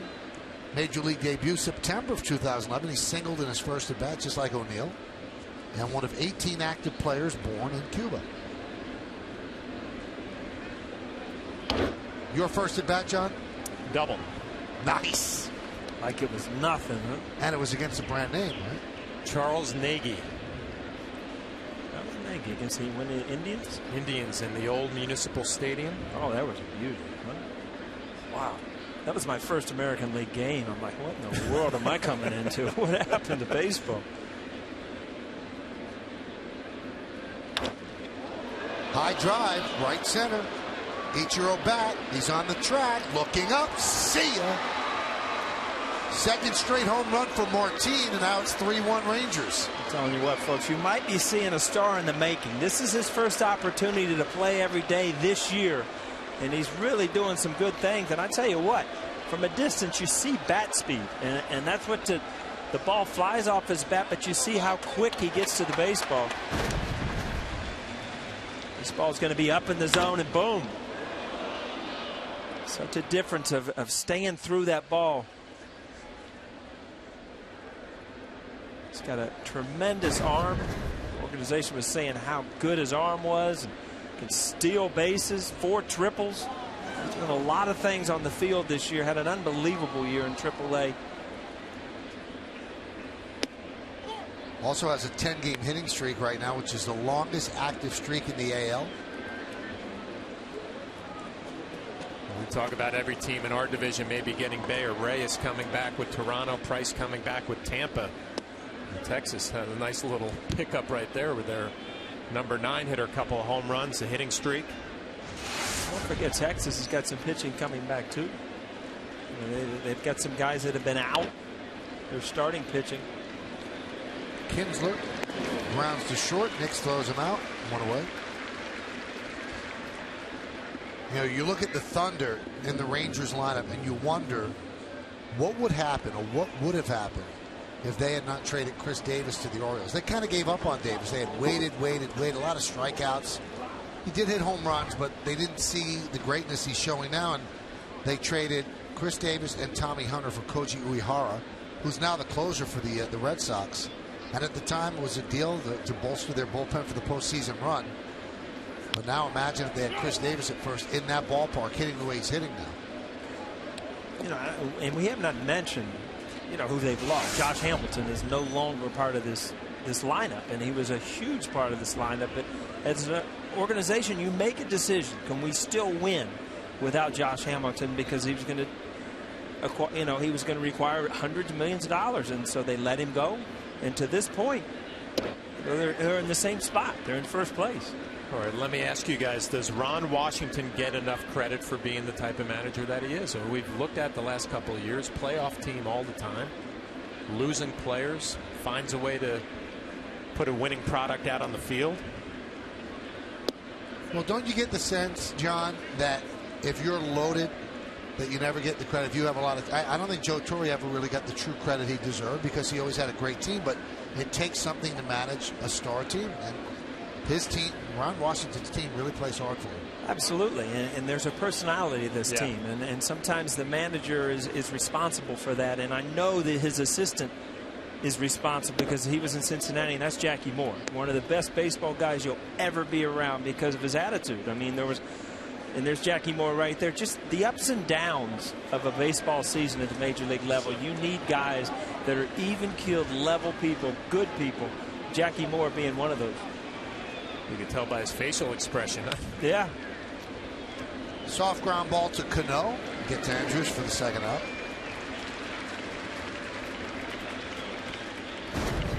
Well, they've made some decisions. They have a really, really fine GM. He's actually from Queens, John Daniels, knows what he's doing. And last year he lost Hamilton, Young, Napoli, and Dempster. The year before that, Wilson, Davis, Oliver. The year before that, Guerrero, Lee, and Francisco.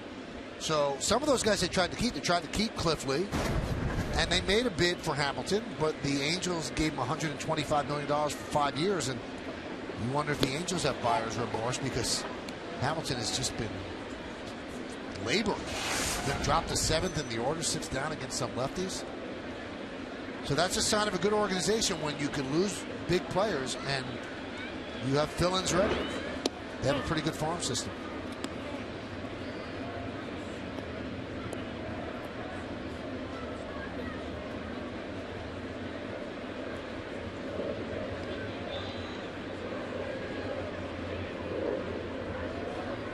I think the Rangers also are a little bit hurt that Hamilton left because they felt that they had done so much for this guy in his recovery and really bent over backwards to provide him the support he needed. And Hamilton said, I'm not giving any kind of discount. Count 3-1.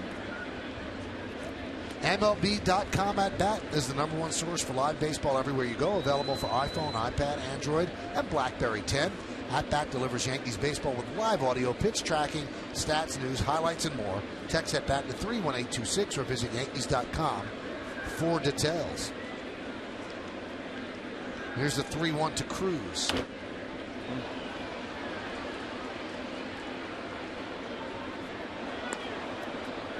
There's foul balls, and then there's foul balls that could have been home runs, and that was one right there. Cruz can shoot that ball to right center field very easy. That ball's out over the plate and up. So this swing right here is not trying to ground one up the middle. Didn't hit that one as he swings and misses. Rangers lead 3-1, and 2 swings have given them 2 runs. Leonis Martin in the 3rd with a home run. Here in the 5th with a home run. 2 home runs, a couple of at-bats. 3-1 Rangers. White Sox. Yankees are down 3-1 as Brett Gardner takes a strike, leading off the bottom of the 5th. Time Warner Cable scoreboard: 3-5-1, leading 1-4-1.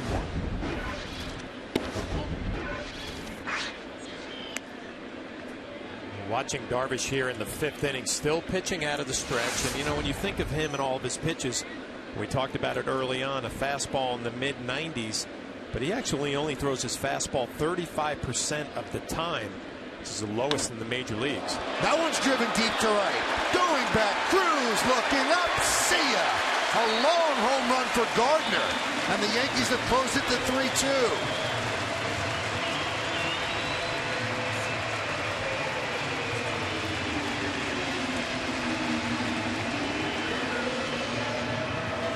Talked early in the lineup, you're going to score your runs usually by Brett Gardner singling, stealing a base. This is the 7th home run of the season. A slider down and in. Dangerous pitch to a lefty. Just drop the barrel on it. Usually ends up in the seats. Yeah, this is not a cheap Yankee Stadium home run either. This goes a long way. That's his 7th home run, which ties a career high. So he is definitely going to break that. And we're just in June 25th. A lot of at-bats to come for Brett Gardner. 1-0 to Ichiro. We'll pay attention this time around the order. 3rd time around for the Yankees, and Paul has talked about it early on. Slider after slider from Darvish. I wonder if Brett Gardner may be looking for it. He got it and hit it a long way.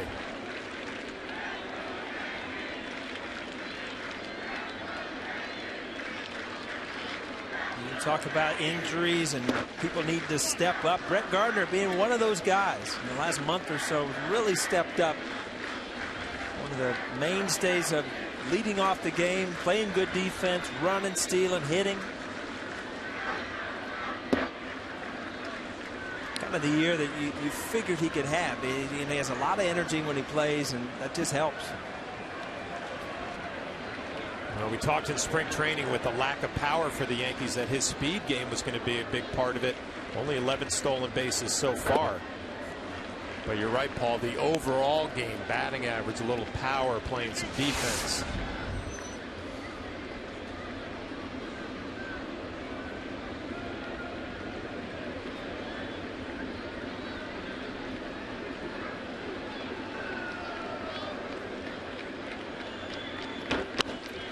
High fly ball, right field.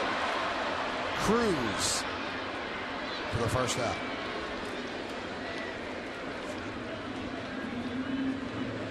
No stage, no teleprompters, no rules. Every weeknight, tune in for the most outrageous entertainment news on Dish Nation. Join America's top DJs from coast to coast for juicy gossip and hot celebrity dish. Dish Nation, weeknights at 6 and 11 here on My 9. Picture you doing that show, Michael. It's another thing you could throw on your resume. I got some time, yeah. You got plenty. You'd have to do the midnight version. Here's Cano. Single in the 1st, grounded to 2nd in the 3rd.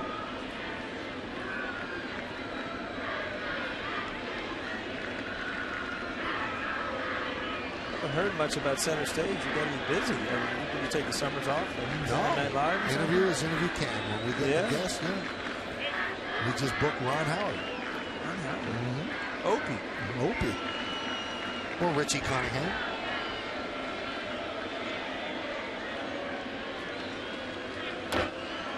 On the hands, 0-1.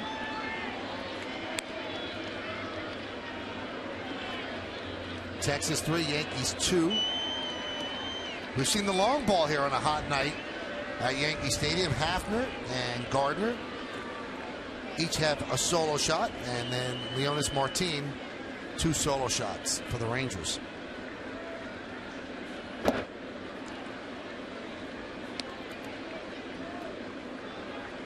Yankee fans are keeping an eye on Michael Pineda. He pitched for AA Trenton tonight.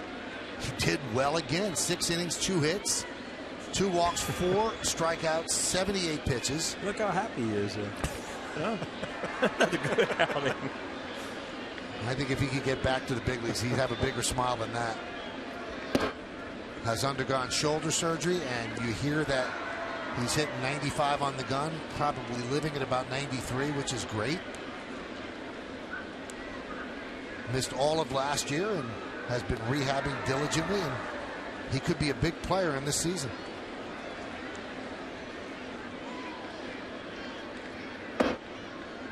Two and two.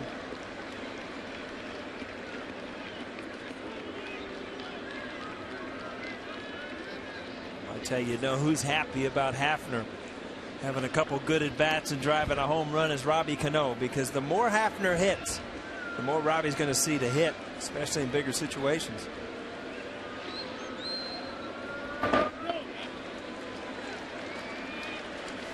See, Darvish just not going to give in. I mean, bouncing this, bouncing that. As a hitter, you almost think that, he's not going to give me anything to hit. And you got to be real careful, because now you're 3-2. If he paints you with a fastball away, it almost freezes you, because you don't expect to strike when you've seen that many balls.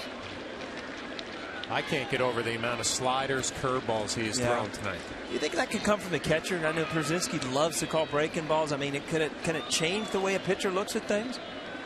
It could, but I mean, when you have a fastball that we've seen before in the mid-90s, and you just totally get away from it. And the stat here, 35% of his pitches this year have been fastballs. That's 3rd lowest among big league pitchers. I know one thing: when you have a good fastball and you don't use it a lot, you lose it. You lose it. A lot of breaking balls, a lot of cutters. These things can actually lose that good pop on your fastball.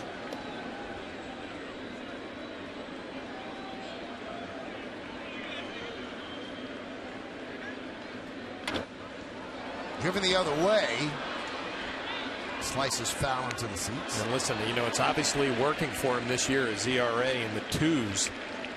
Having a big year, not getting a lot of run support lately. But usually you see a major league pitcher, he throws his fastball 50, 55%, maybe 60. Not the case with Darvish.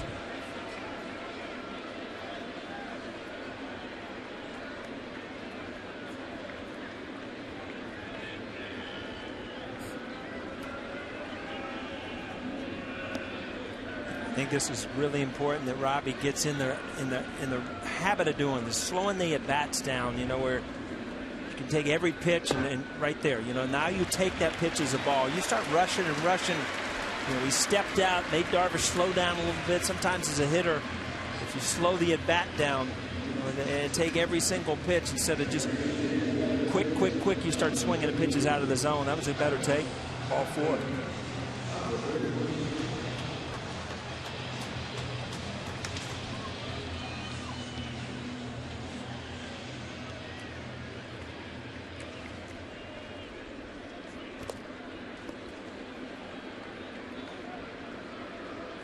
Here's Hafner.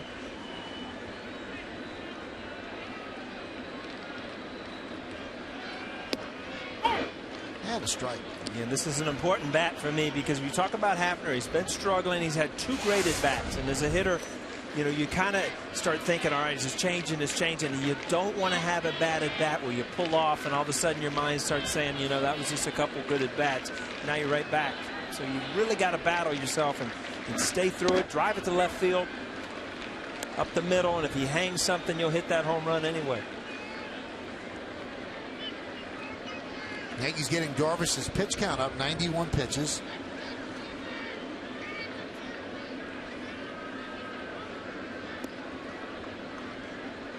He leads the American League with an average of 108 pitches per game. Well, I would have never got that with Verlander, as many pitches as he throws. And what a great at bat again. And off the glove of Beltre, and it trickles into left. Good base running by Cano as he heads to third, and he's in there. Michael, did you get nervous right there when there was going to be a bang-bang play when you said that's good base running? Did you kind of hold your breath when you saw the throw coming in? Yes. Good. Did you? I did, yeah. I was like, uh-oh, don't do that to Michael. I actually felt for you here. Get in there, Robbie. Oh, boy. A good play all the way around. The hit by Hafner going the other way, but it's amazing how an aggressive base running play can fire up a stadium and even a ball club. Teammates on the bench get excited about it. Robinson just gets in there ahead of the tag by Beltre. Flash, we talked about it last series that, you know, the Yankee Stadium just didn't seem like Yankee Stadium, and it's because, you know, fans want to see offense. They want to see guys doing this, going from first to third and home runs. And that's what gets fans up and going. And, you know, when you're getting shut out and you're not scoring runs, very easy for the people kind of just to sit back and just watch the game and not get involved.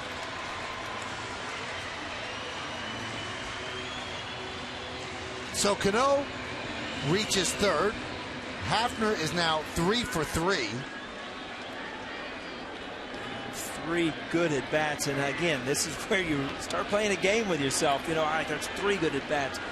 You know, can we make it 4, 5, 6? And you know, when you have that bat at bat, you challenge yourself to beat it. You know, get back up to 7 good at bats. It's just the weird things you have to do with your mind when you're coming out of a little funk. I have to check. I see a second error up on the board. Could they have given Beltre an error on they could have. I mean, that ball was hit hard. There's Wow. nothing you can do about it as a hitter. When you put yourself in a position, you drive it the other way. And I'll tell you one thing. Wow. Hey, let's just give him a hit.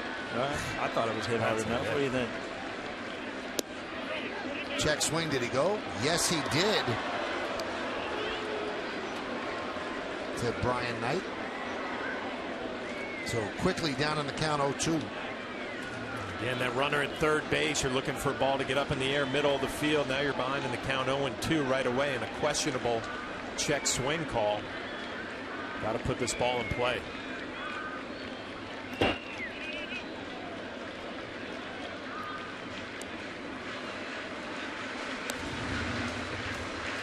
know, Darvish tonight reminds me of the way David Cone used to pitch. He's not going to give in. He's going to get ahead in the count, and then you're going to see 2 or 3 sliders in the dirt to try to get that strikeout. I expected a little more slider, and then try to sneak fastballs by you late in the count, but he's just staying with the off-speed pitches. He swings and misses. A big out for Darvish. And that's the cutter. That's just a little more velocity, a little shorter break. You see, it's just a quick little hook right at the end. The difference between that and a slider is a hitter, you don't pick up the spin. You pick up the spin really well on a slider. All of a sudden, that little cut fastball, you just don't pick it up as well. Good pitch. Good time to throw it, too.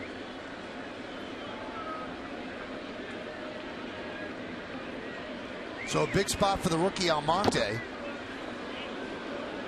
Big swing, 0-1. Went with a little helicopter right there, Flash. It's like the first time we've seen him almost just make up his mind. I'm swinging whatever he throws up here. Darvish threw a good pitch down, swings right over the top of it. We'll see if he gets back to his regular approach here after taking a shot.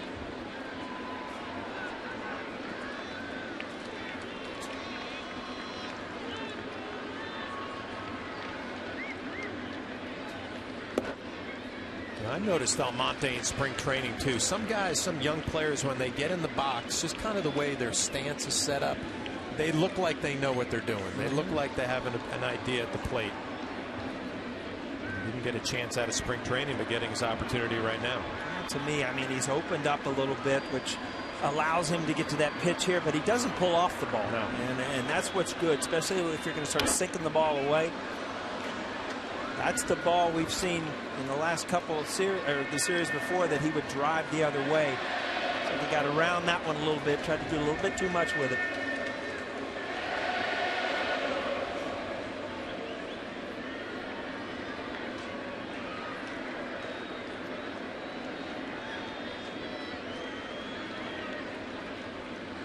This will be Darvish's 100th pitch. First and third with 2 outs. Yankees down by 1.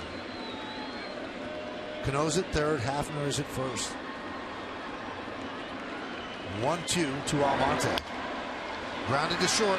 Andrews flips to second, and that will do it. Another wasted opportunity for the Yankees. But the Yankees creep closer. The home run by Brett Gardner goes down and gets it and puts it deep into the seats in right.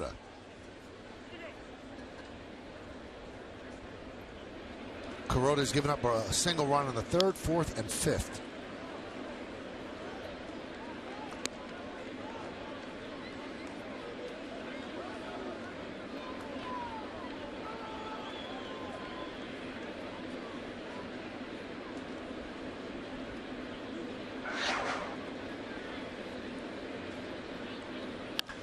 Hammered, and a foul ball.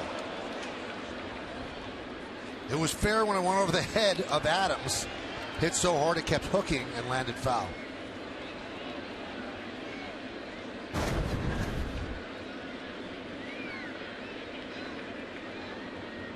A great look at that hook that you're talking about right there, Michael, coming around the ball a little bit. Right to left. Kiroda gets away with a mistake.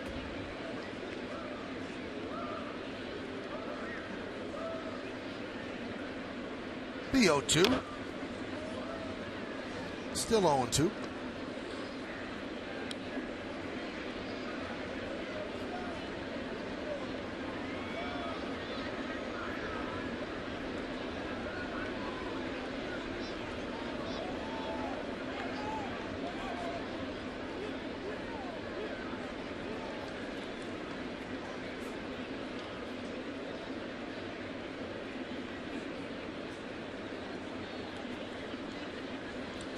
Swing and a miss.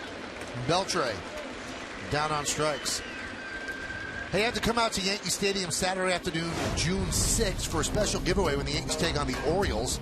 The first 18,000 guests in attendance are going to receive an Andy Pettitte figurine, courtesy of PC Richard and Son. For tickets, log on to Yankees.com, visit the stadium ticket window, Yankees clubhouse shops, or call Ticketmaster at 877-469-9849. I will send you yours in Cincinnati if you'd like. All right. I'll get Andy to autograph that for me. See how happy he was in that figurine? He usually got that scowl on his face when he pitches. And it's rare that he'd be in the middle of his motion and have a big smile, too. Yeah. So. It's how free and easy he is out there in the mound.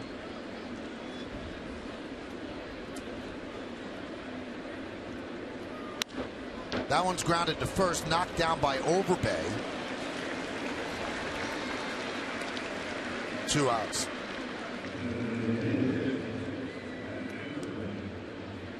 I'll tell you one thing. I mean, you talk about Mark Teixeira and the time that he has missed, and you really miss his offense and the balance, and you really miss his defense. But I tell you what, Overbay has played defensively. He's played very well over there at first base.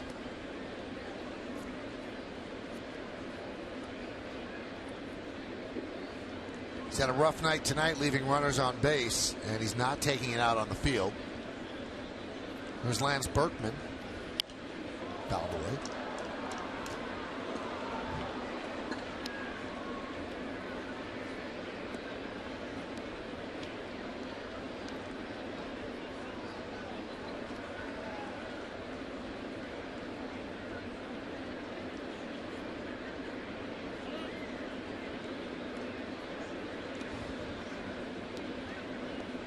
Found that interesting, Paul, the way Berkman kind of lays the bat on the ground out in front of home plate when he's getting ready to hit. It has to do with knowing that he can cover that outside plate, you know, where you are. He doesn't close his stance, doesn't really open it. So where he starts is kind of basically the plate coverage that he has.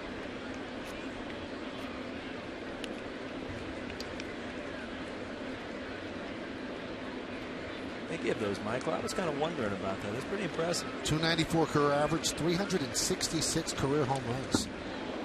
1,233 RBIs. I mean, he's had some big years down with the Houston Astros and with the St. Louis Cardinals.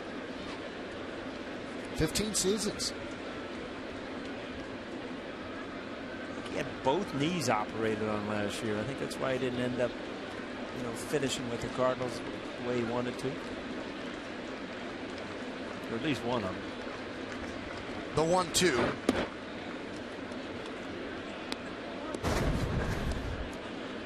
Told you about the 15 seasons, 6-time All-Star, 4 top 5 finishes and National League MVP.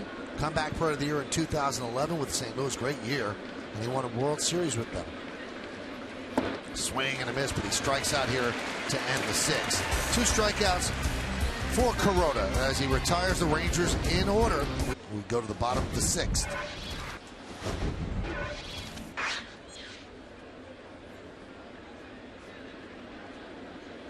Yu Darvish will face the bottom of the Yankee order.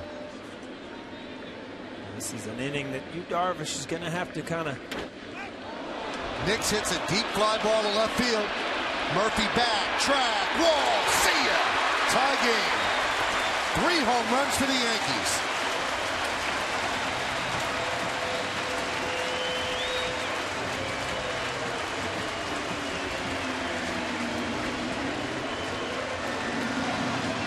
Again, high breaking balls usually end up in the seats when you put the barrel on them. And again, if you watch this, you'll see this ball's up in the zone, just kind of hanging there. To finish my thought, I was going to say Darvish probably needs to get through this inning kind of clean to finish it. Bullpen's up. He's got a lot of pitches. He's really labored tonight, as good as he is. Here's Adams. Foul back. Well, you think about the Yankees with the 3 home runs tonight, first game with 3+ since May 20th at Baltimore, and other opportunities off of Darvish where they weren't able to capitalize, especially in that first inning. It's good to see the power come back a little bit. It's funny though, if you look at the scoreboard there, 3 home runs, it's 3-3. There's solo home runs. It's like, he hasn't got beat when it could really, really hurt him. Neil Cott's up in the bullpen. That's a significant home run because the Yankees have not had many home runs from right-handed batters this year. So Jason Nix connects. And Adams swings and misses. Flash, I'll be anxious to see Darvish pitch again. I just wonder if it's a night that he feels like he has no fastball and he's going to have to get outs with breaking balls, or if this is the pitcher that you see. He just doesn't have his great slider, but he doesn't use his fastball that much anymore. Another Strike slider. 3. Now, I don't know what you thought coming into this start, but when I think of Darvish, I think 95, 96, and a split. Tonight it's been all slider, curveball, a handful of splits maybe. Not even in the first inning. It's not like he threw a lot of fastballs and got hit hard. He kind of bagged it early, like he just didn't trust it. Jamie Reed, a great trainer for the Texas Rangers, going to have some ice bags for Darvish on that elbow with all those sliders he's thrown tonight. Here's Chris Stewart. There's a breaking ball strike. 0-1.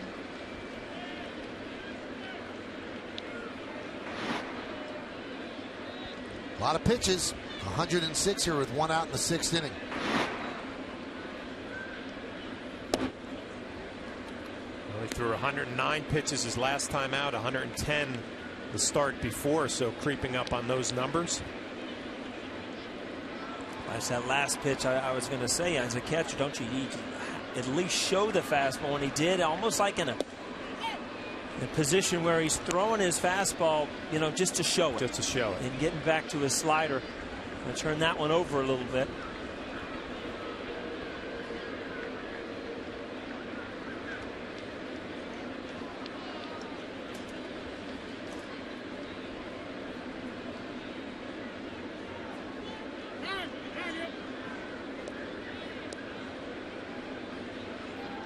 Talk about a pitch count. Darvish has gone as high as 130 pitches, which he did in Detroit in May. They're not, if he still has his stuff, they're not afraid to let him out there for a while. Ron Washington, I think, Michael, you'll remember, he leaves. He'll give opportunities to guys to get wins and losses by leaving them in there. But boy, once he gets in the bullpen, it's like he'll wear a path out to that mound.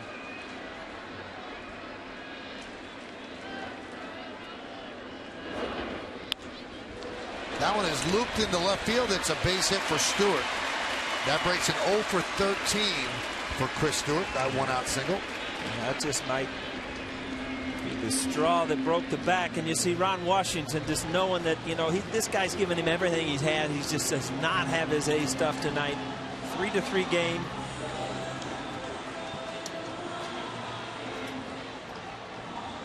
Flash, you ever go to one of these meetings and look that manager in the eye and say, you know what, we'll get through this? Yes, but more times than not, I looked at him and shake my head and say, yeah, it's time, you're out here for a reason. Let's go. Well, they go to the bullpen. Hitter. Neil Kotz. Pretty good numbers there.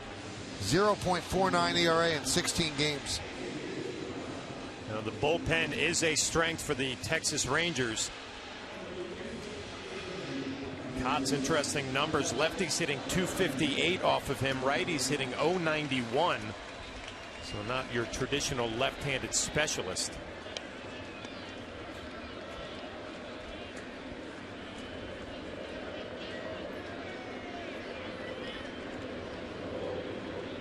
Texas's bullpen owns 8 of the team's last 10 victories. They've not allowed a run in the last 9 1/3 innings. Kotz deals. And the way the Yankee lineup is set up, we've told you this over the last week, this is your spot to bring in a lefty. Every manager sees it. They plan for it. Yankees have 5 left-handed hitters in a row. And because they did not send down Ivan Nova, they have a very, very short bench. So Jordy really has to pick his spots. On the Yankee bench, they have just 3 right-handed batters. Austin Romine's the backup catcher. You're not using him. You've got Alberto Gonzalez, the backup infielder, and then Vernon Wells. So really, you've got Vernon Wells. And Vernon Wells came up with that big 3-run double pinch hit against the Rays last series. Gardner, good swing there. Got a good pitch to hit.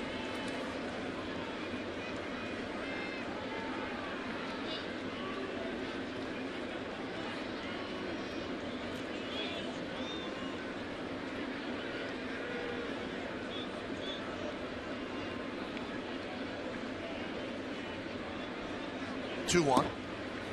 3-1 to Gardner. Gardner with the home run in the 5th now has 11 extra base hits this month, a .345 average, 8 ribbies, scored 14 runs. And I remember in spring training, John Flaherty, you thought that he was poised for this sort of year. Well, I kind of said that I thought that he had to have a good year if the Yankees were going to have a good year because of the speed aspect. But he's swinging the bat so much more aggressively in this month than he had early on, taking a lot of pitches early on. Now all of a sudden he sees something early in the count. He's not afraid to let it fly.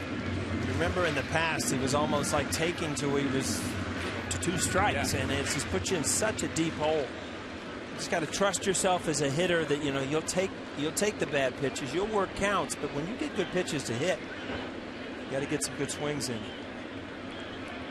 Here's the 3-2, fouled away.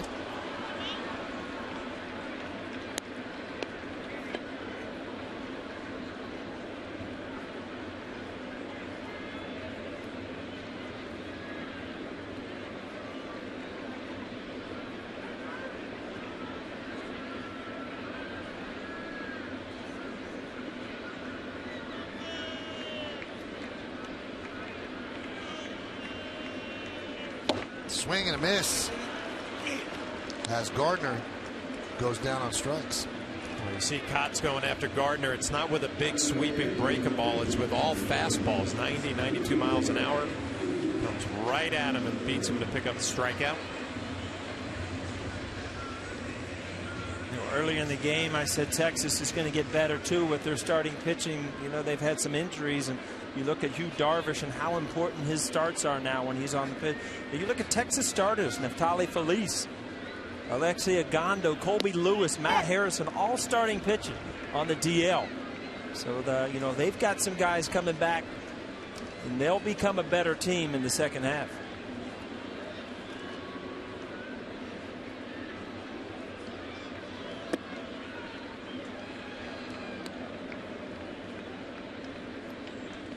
Pretty impressive. You lose 4 of your starting pitches and still be in first place.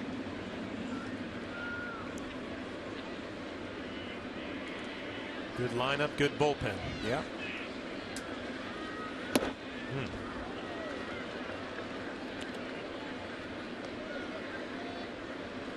Ichiro can hit lefties. This is not a matchup that scares the Yankees. You can see the Yankees leading hitter against lefties, 354.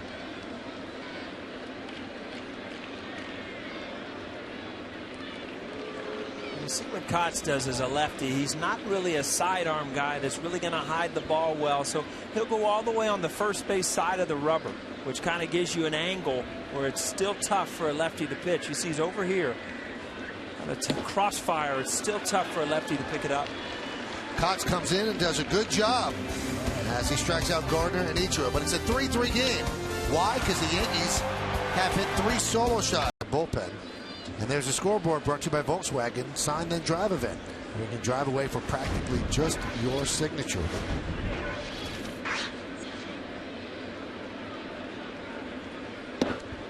Well, we told you earlier that Alex Rodriguez, who now has a Twitter account, tweeted out that he has been cleared to play baseball, to begin rehab games. And we told you, well, he might say it, but that's not the case until the Yankees announce it, because the Yankees will ultimately make that decision, not Alex Rodriguez. And Andrew Marchand of ESPNNewYork.com got a hold of Yankee general manager Brian Cashman. And Brian, who's extraordinarily honest, said, you know what? When the Yankees want to announce something, we will. Alex should just shut up. That's it. I'm going to call Alex now. So the Yankees are calling the shots on this. Alex is not. So if Alex says he's cleared, that doesn't mean anything, and people shouldn't lock onto that. It's the New York Yankees who will make the decision of when their player is going to play. So we thought we'd follow up Alex's tweet by what the Yankees are saying, and Brian Cashman just told Andrew Marchand of ESPN New York. We're in the 7th. It's a 3-3 game.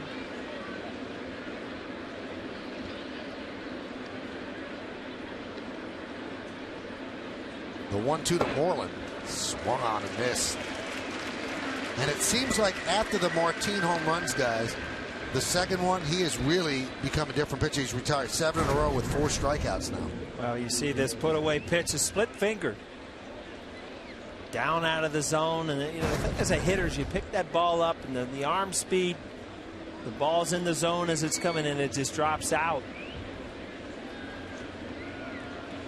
This is a guy, David Murphy's had a couple good at-bats, a line drive and a good at-bat up the middle, both of them caught. Those frustrating nights as a hitter. Yankees have the bullpen ready just in case.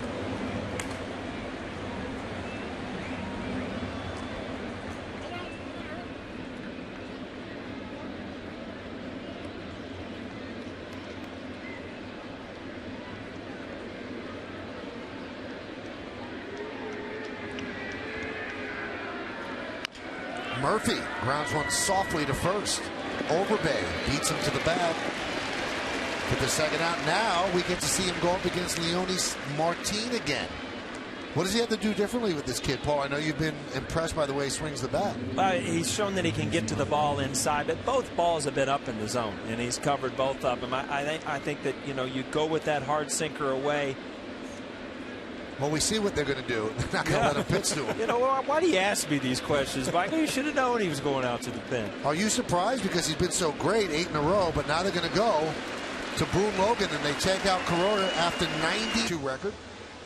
Now, before anything happens here, so it's not a second guess, is it a little odd to take out a guy who's dealing that way? I mean, he retired 8 guys in a row easily, had only 99 pitches, and you do a matchup move. Well, I'm surprised. I would have let Kiroda just pitch away to Martin. A couple of sinkers, couple of split fingers away, stay away from anything on the inside part of the plate. and see if he can go to work at the top of the lineup again. So they are in at the corners for Martin, who also has speed to go along with power. And there's a breaking ball strike. Let me see here. Let's see how many. He only had 107 his last outing, so it's not like he's been overworked. He's been good. And, you know, Girardi just feels like, you know, you're going to get into the pen anyway. We've got a good pen. It's been our strength all year. Let's just go for it now. Martin hitting .233 against lefties.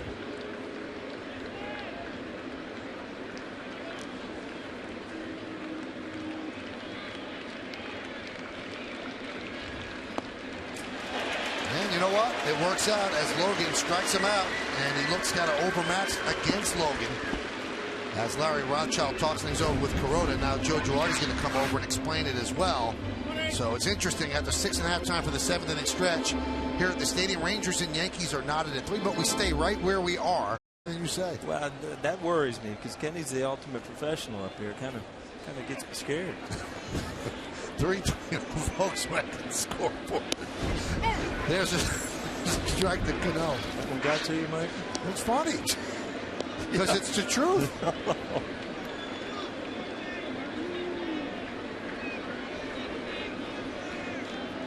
Kenny will be on with me on my 9 on Friday in Baltimore, Yankees Orioles. So Boone Logan does his job, getting the final out of the 7th. Now David Robertson warming up to pitch the 8th inning. Just a little bird told me, Kenny will get this. I don't think you're a big golf fan, but there'll be a congressional, the Pro Tour, and I think a few of the guys are coming up to the Yankee game. Really? Yeah. Who's this little bird? The guy, the one that just flew around the booth here. Little bird told me you've been getting a lot of golfing in your time up here. See, you don't hear these things. You got those headphones on all the time. 3-3 game, bottom of the 7th. Cano, Hafner, and Overbay against the lefty Kotz. Strike 3, Cano down looking, and he did not like that call. He is barking at Iasonia. Well, I talked about it last inning with Kotz. He's not your typical lefty with a big breaking ball coming right at these left-handed hitters with that power fastball. And you make the call. Does it clip the front corner of the plate? Dan Iasonia, the home plate umpire, said that it did. It had the height, but obviously Robbie was arguing outside. I was outside. That's a tough one to hit. Every once in a while, you got to grab one of those boat oars out of, you know, the boat's a little longer, a little paddle. You can reach that thing. You know, you look at the way this lineup set up, guys, and you'd say you got to put a righty there so you could stop a manager from doing this. But who was that guy? Well, Mark Teixeira was that guy until the news that we've gotten about this quarter zone shot not getting the job done. Ground ball to first. Moreland flips to Kotz. 2 away. Jason Frazier warming up for the Rangers. This copyrighted telecast presented by authority of the New York Yankees and may not be reproduced or retransmitted in any form, and the accounts and descriptions of this game may not be disseminated without the express written consent of the New York Yankees. There's a right-handed bat, but he's probably only going to start against left-handed pitchers for a while, so he'll be the DH instead of Hafner, and that breaks it up a bit. But in these cases, when a righty starts, you have set it up for the other manager to make an easy bullpen move if you've got a good left-hander. Well, I'll tell you what, this little break for Vernon Wells might be what he needed, and the break's going to last as long as Almonte continues to be successful out there. But, you know, he was at a point where, you know, he hadn't played this many games in a while because of injuries and because he wasn't playing every day. And all of a sudden, you get mentally fatigued just as much as you do physically of just grinding every day. That 3-run double the other day really picked him up. Wouldn't be surprised when he gets back out there to see a little different Vernon Wells. Breaks can really help sometimes. Every once in a while, Michael, when you get in the habit of shooting 85 on the golf course, you got to take a few days off. Try to clear your mind. Right, Flaherty? I take a couple of days of 85s the way things have been going for me. Yeah.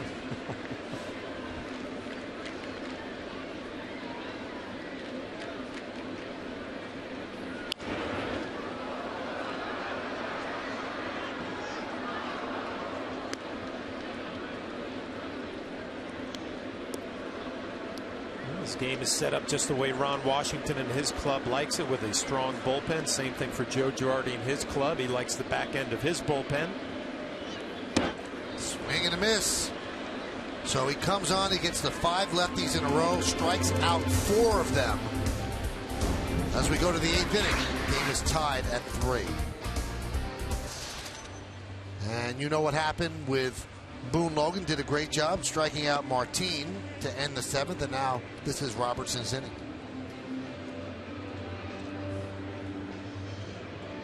The point of the game where you looked at, the scouting reports, you've got 2 good teams, 2 solid teams pitching, especially their bullpens. Something's got to give. You've got 2 good bullpens. You're going to ask Stevie, what should I do right here?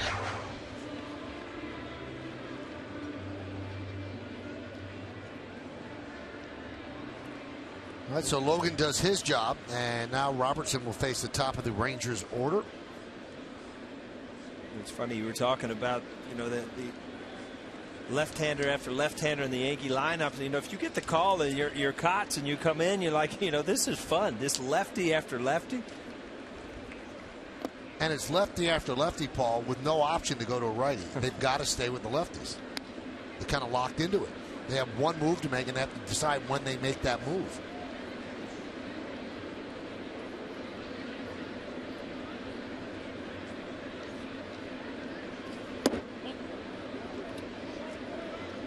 Two 2-0 to Kinsler. Kinsler, Andrews, and Cruz here in the 8th. Top of the order. 3-3 game. It's really been the bottom of the order with Martin, who's done the damage for the Rangers. See what Robertson can do here against the top of the order in the 8th.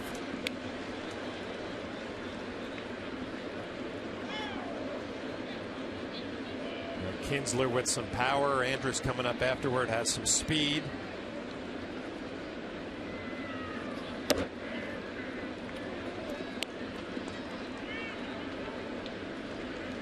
One for 5 against Robertson. The one, though, a home run.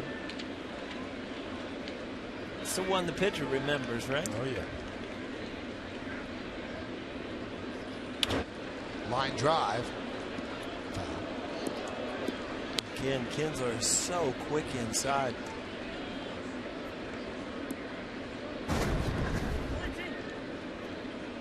Stewart setting up right down the middle. It runs up and in, and just a little bit too quick. Could have very easily been 2 for 6 with 2 home runs right there.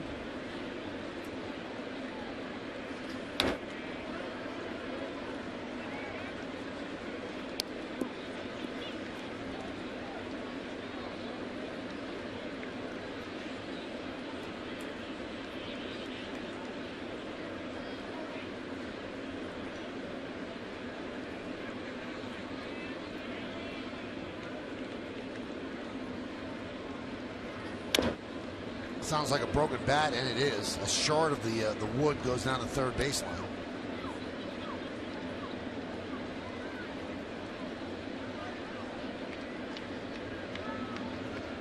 Those maple bats, the regular ash bats you see will char off. Like the maple bats just kind of explode. They at the handle. I don't think they have the same grains that the old ash bats have.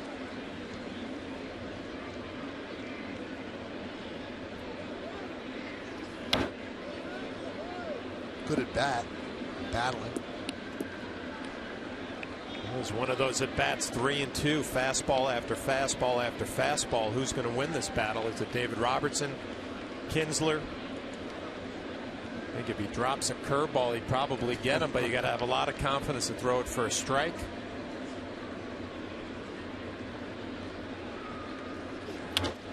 Grounded to third, backhanded by Adams. Sets, throws, got him.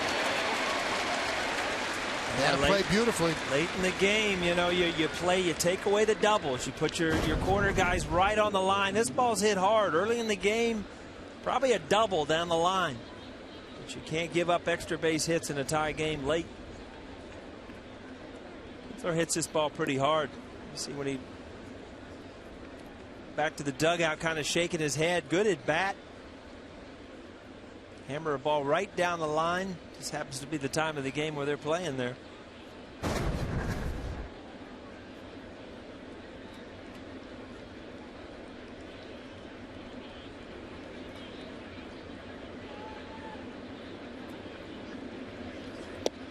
There's a strike.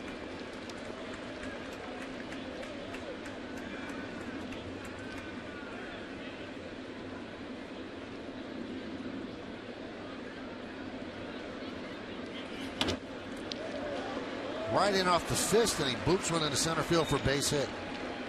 I was just thinking, if you're Chris Stewart, you would love to get this guy out because he's got 16 stolen bases. He's only been thrown out twice. And now if you're Stewart behind the plate, you start thinking, I got Cruz up there with a lot of power and a guy who can run at first base. This gives you a lot more to think about with a speedy base runner in a tie game.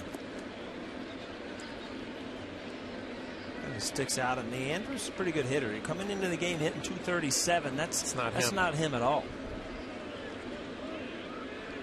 Well, he had struggled so much batting leadoff, just didn't like it, didn't do well. And now the average starting to get up there again with Kinsler at the top of the order. It's amazing what a difference a spot in the order makes. Yeah. It's in your head. You're supposed to be certain things. I mean, there was a time that every once in a while, someone, Bernie, wouldn't play or something like Joe would say, hey, you're hitting fourth today. I hated it because it puts you in this frame of the mind, I'm hitting fourth, I'm supposed to be a home run hitter. And it's amazing how those little things can get in your head. You see how Robertson, how much, you talked about him stealing bases, but you can't just throw fastballs to Cruz. He starts him off with a breaking ball. Runner goes. Throw to second. Got him. Great throw. He got a good jump. Stewart did everything perfect. Flash, go through this because it doesn't get any better than this. Well, you talked early on about Chris Stewart blocking balls in the dirt. He's had a good night throwing the baseball, and this is what his job is. Late in games, nobody better getting rid of the ball. Accuracy, a nice tag by Robinson Cano. Maybe a little bit to the shortstop side. And this is a guy who had stolen 16 stolen bases coming into this game. Only been thrown out a few times. Big play by Chris Stewart, who's now thrown out 10 of 22 base stealers this season. You said earlier in the game, a lot of players in the field, go home feeling good about 2 for 4, 1 for 3. That might be the play right there that, changed this game. Yeah.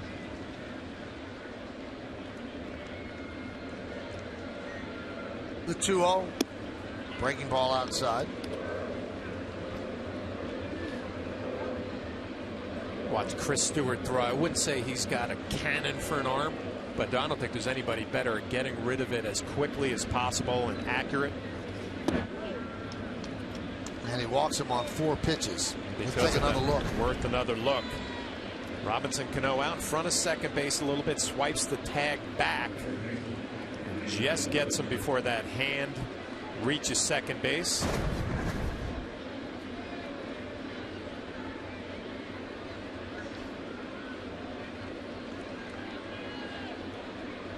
So a walk to Cruz, and that'll bring up Beltre.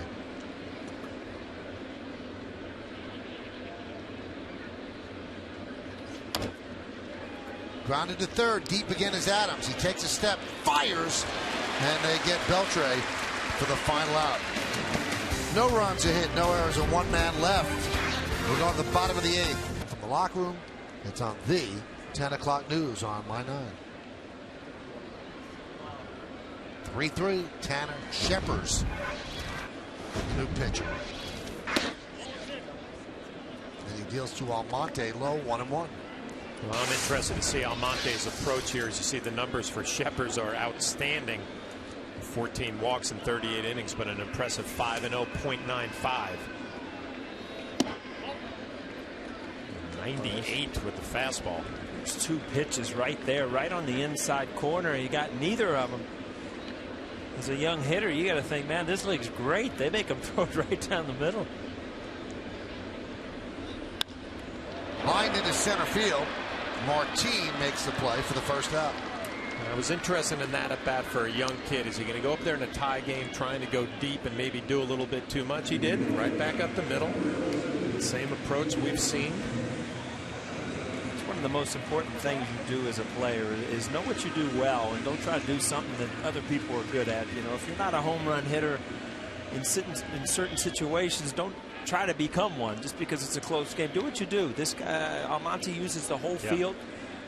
And he's running that ball in, out over the plate to try to hook that ball out. You do nothing but roll over and hit ground balls. Good at bat. Let me give you an idea of what the Rangers are sporting in the bullpen. They have 2 lefties. They've already used 1, so the other lefty is Robbie Ross. And they have 5 right-handers, Sheppers being one of them, obviously. Chopped over the mound. Charging is Kinsler. And he gets Nix for the second out. And the closer for the Rangers is Joe Nathan. And it's going to be interesting to see if they use him, because he has pitched in 4 games in a row. Now, yesterday was an off day, but the Sunday night baseball game that they played and they beat the Cardinals ended after midnight, so technically he pitched yesterday. So 4 days in a row. Would Nathan be available? Well, we'll see.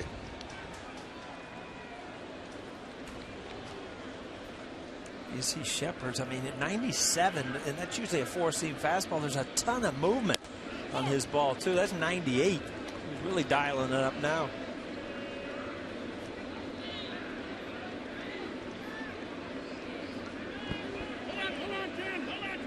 I was just thinking, not wasting any time either. You got 98 with movement. You were attacking. I can't wait to throw That's it up. right.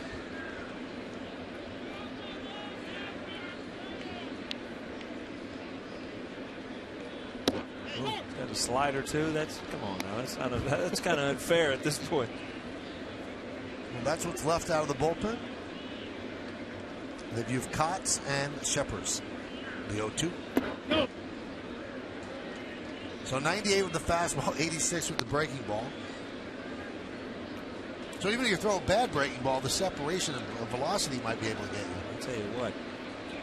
I'd like to take my chances with 98 and 86.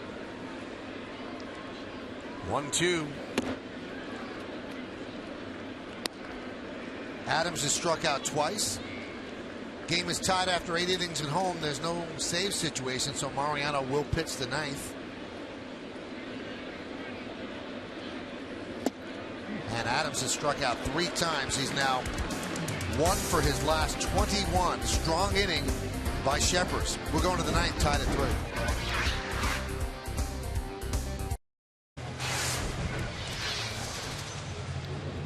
The numbers, 26 out of 27. They're obviously not a save situation. It comes into a tie game. 1.61 ERA.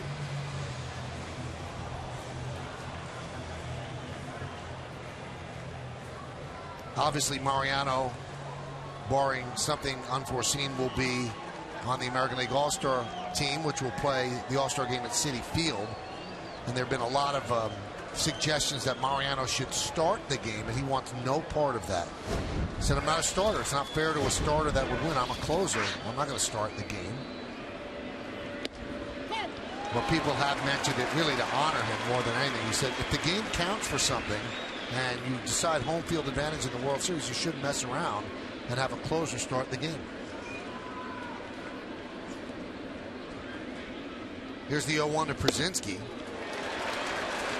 And it does put people in unusual situations. I remember the All-Star game in Colorado where they made Cal Ripken go back over to shortstop and start the game, and you could tell he was uncomfortable with it. And it's just, it's enough honor to be part of an All-Star game. Ball in the hole, Nix.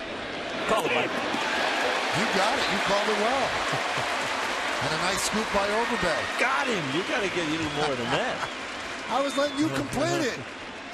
You started the game. Yeah, it was good. First call. See it again. Again, this isn't an easy play. Going away from the play. Overbay makes a good pick. See, this ball doesn't hit that seam, hits a dirt. Get a better hop. Przinsky's going to help. The call, yeah. Not the one we made. No, he made the wrong call. Nice play by Nix.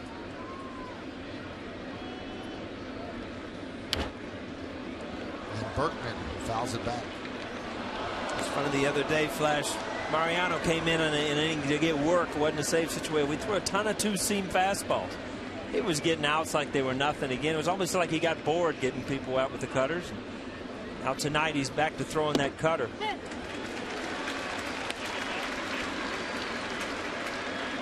Joe Nathan, who has worked 4 games in a row, is up.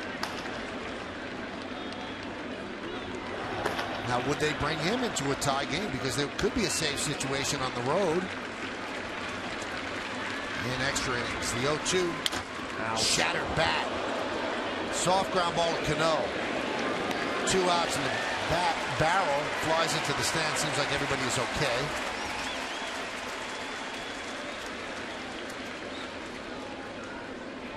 Well, there's that cutter you were talking about, Paul. No sinkers. Cutter in on the hand is scary when that bat head goes flying into the crowd. Just goes to show you how much force. I mean, this cut fastball, it starts and looks like it's going to be a good pitch. And see Lance Berkman, as you swing, you got nothing but a handle left. But you're not the first one that happened to. Mariano's done it for the past, I don't know, 15, 16 years.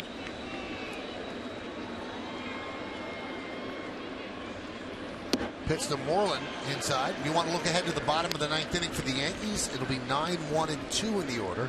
Stewart, Gardner, and Ichiro. And if anybody gets on, Robinson Cano. 3-3 game.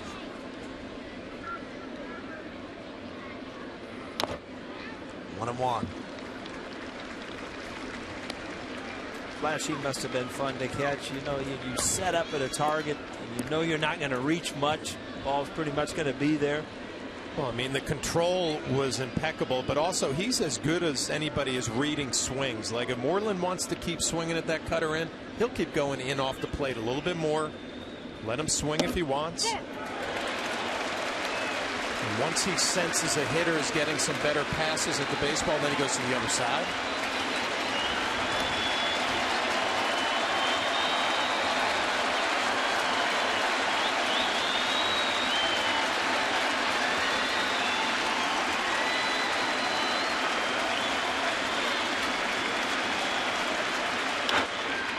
There's a base hit to left field.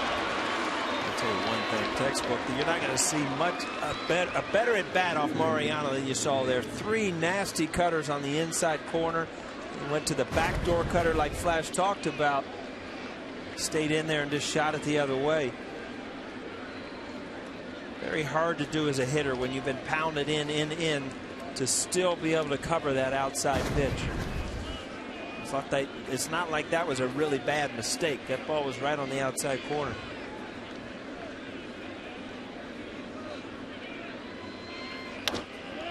Grounded right to Overbay. Murphy's out. And we go to the bottom of the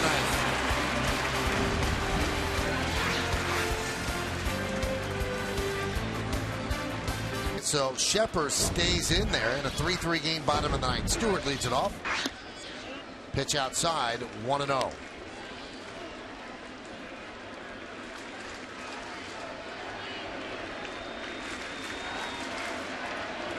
Three game. Yankee offense, the home run. Solo shots by Hafner, Nix, and Gardner. All of them against Ranger starter Yu Darvish.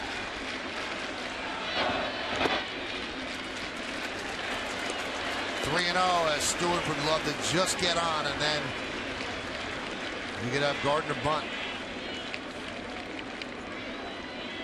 Shepard deals.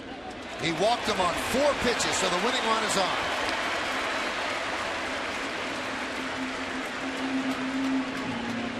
Well, we talked about once Ron Washington gets into the bullpen, he has a tendency to make a lot of trips to the mound. Got a lefty up. Looks like they're stalling a little bit to bring him in to face Gardner, and the whole troops of lefty coming up. All right, what do you do, guys? Let's manage here. Would you have Gardner, who's one of your hotter hitters now, lay down a sac bunt? Well, and you also have Ichiro on deck, who's swinging the bat better too. And Robinson Cano coming up after him. I would think I'd have to play a little small ball here and take my chances. I agree. I mean, I think Gardner, even in a sacrifice position, if he makes a good bunt, puts a lot of pressure on the defense just to get an out. And you can see what Washington's doing here. He is not going to bring in the lefty because he figures that Shepard is going to be tough for the bunt, throwing 98 miles an hour. Now, because of that, maybe Girardi tells Gardner swing away. You're going to get a fastball. Rangers are playing in. Beltre in on the grass. Now, the Yankees could make a maneuver here, pinch run with Gonzalez at first base for Stewart. But you use 2 of your players left on the bench because then you'd have to use Romine if there's a 10th inning. The wheels are turning. Not bunting. Pitch is low.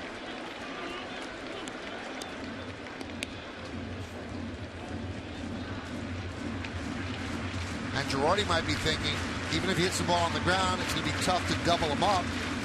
And then to get the second, I have Steele. And now you start thinking Shepard's thrown 5 pitches, all of them have been balls, so you prove or have to make him prove to you can throw a strike.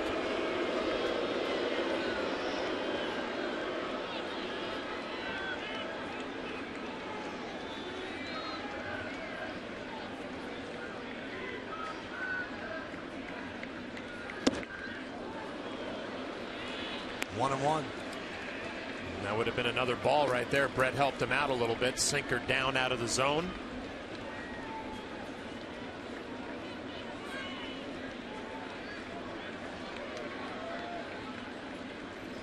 And we get that mic on Joe Girardi sometimes in spring training. Yeah. We need it. Do you really think what's going on? Now we're not allowed. No? No. 1-1. Ooh. Got a borderline call, and Gardner knows that just turned this at bat around. It certainly did, Michael, and that's what the umpires, I don't think, understand, that how one pitch can really turn it around. Oh, it's close, but it's up and away. Pitch that hasn't been called a strike.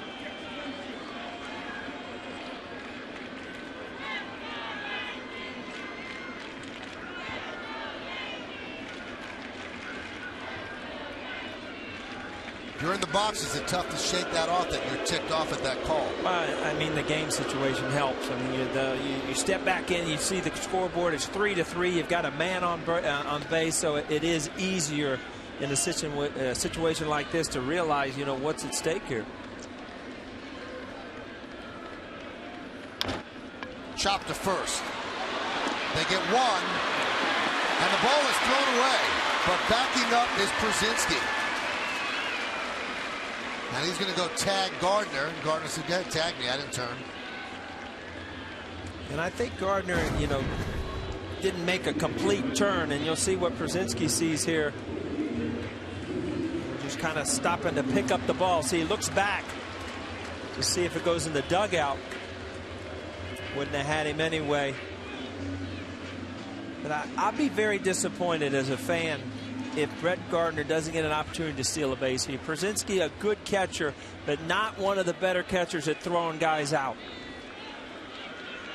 He did not come close to making that turn.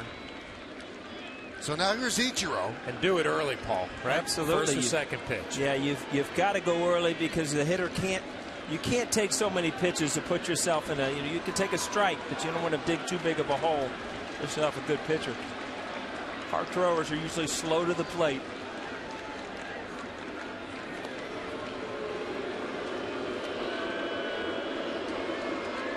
So Washington staying away from the lefty with Ichiro because Ichiro hits so well against lefties. But maybe he brings him in to face Cano. Runner goes. Strike. Throw to second. Got him. Good throw by Przinsky for the second out. And I tell you what, Gardner did what you want to do, but Przinsky came up big. Go ahead, Flash. Tell me about these catchers. Well, Michael, you said it was a good throw. I would actually say it's a great throw. You see, Andrus doesn't have to do anything except straddle the bag and let the ball travel to the glove, and he tags out Gardner. A perfect throw by Przinsky. And you're right, Paul. He doesn't have a great reputation of throwing runners out, but he just came up big in a big spot. Count 0-2 now on Ichiro. Przinsky has thrown out just 4 of 29 attempted base stealers this year. And he makes a perfect throw in a big situation in the bottom of the ninth. I'll tell you what, if Ichiro gets on, you test him again. Yeah, go again, have sure. to.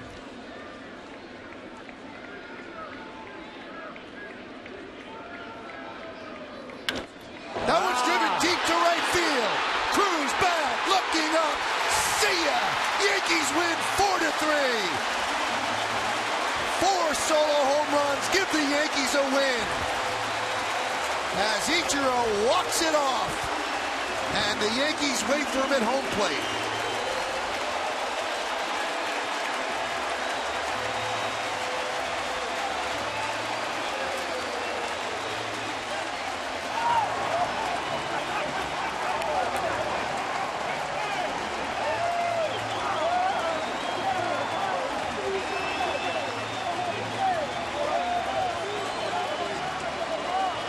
Well, not known for his power, but he can occasionally turn on one, and that's exactly what he did right there. His fourth home run of the year. Ichiro every once in a while cheats, and you see that front hip open up. Give it a shot. I'll tell you what, nothing better right there, Flash. Right off the bat, he knew he got it. You know what, the nice thing, 2 strikes, probably just thinking a little more simple off a guy throwing that hard, and beats him to the spot in a game-winning walk-off home run for a lineup that has not been scoring a lot of runs. Yankees finally get a reason to celebrate a walk-off win here in 2013. That's a big win for the Yankees, and it breaks a 5-game winning streak for the Texas Rangers, who just swept the St. Louis Cardinals.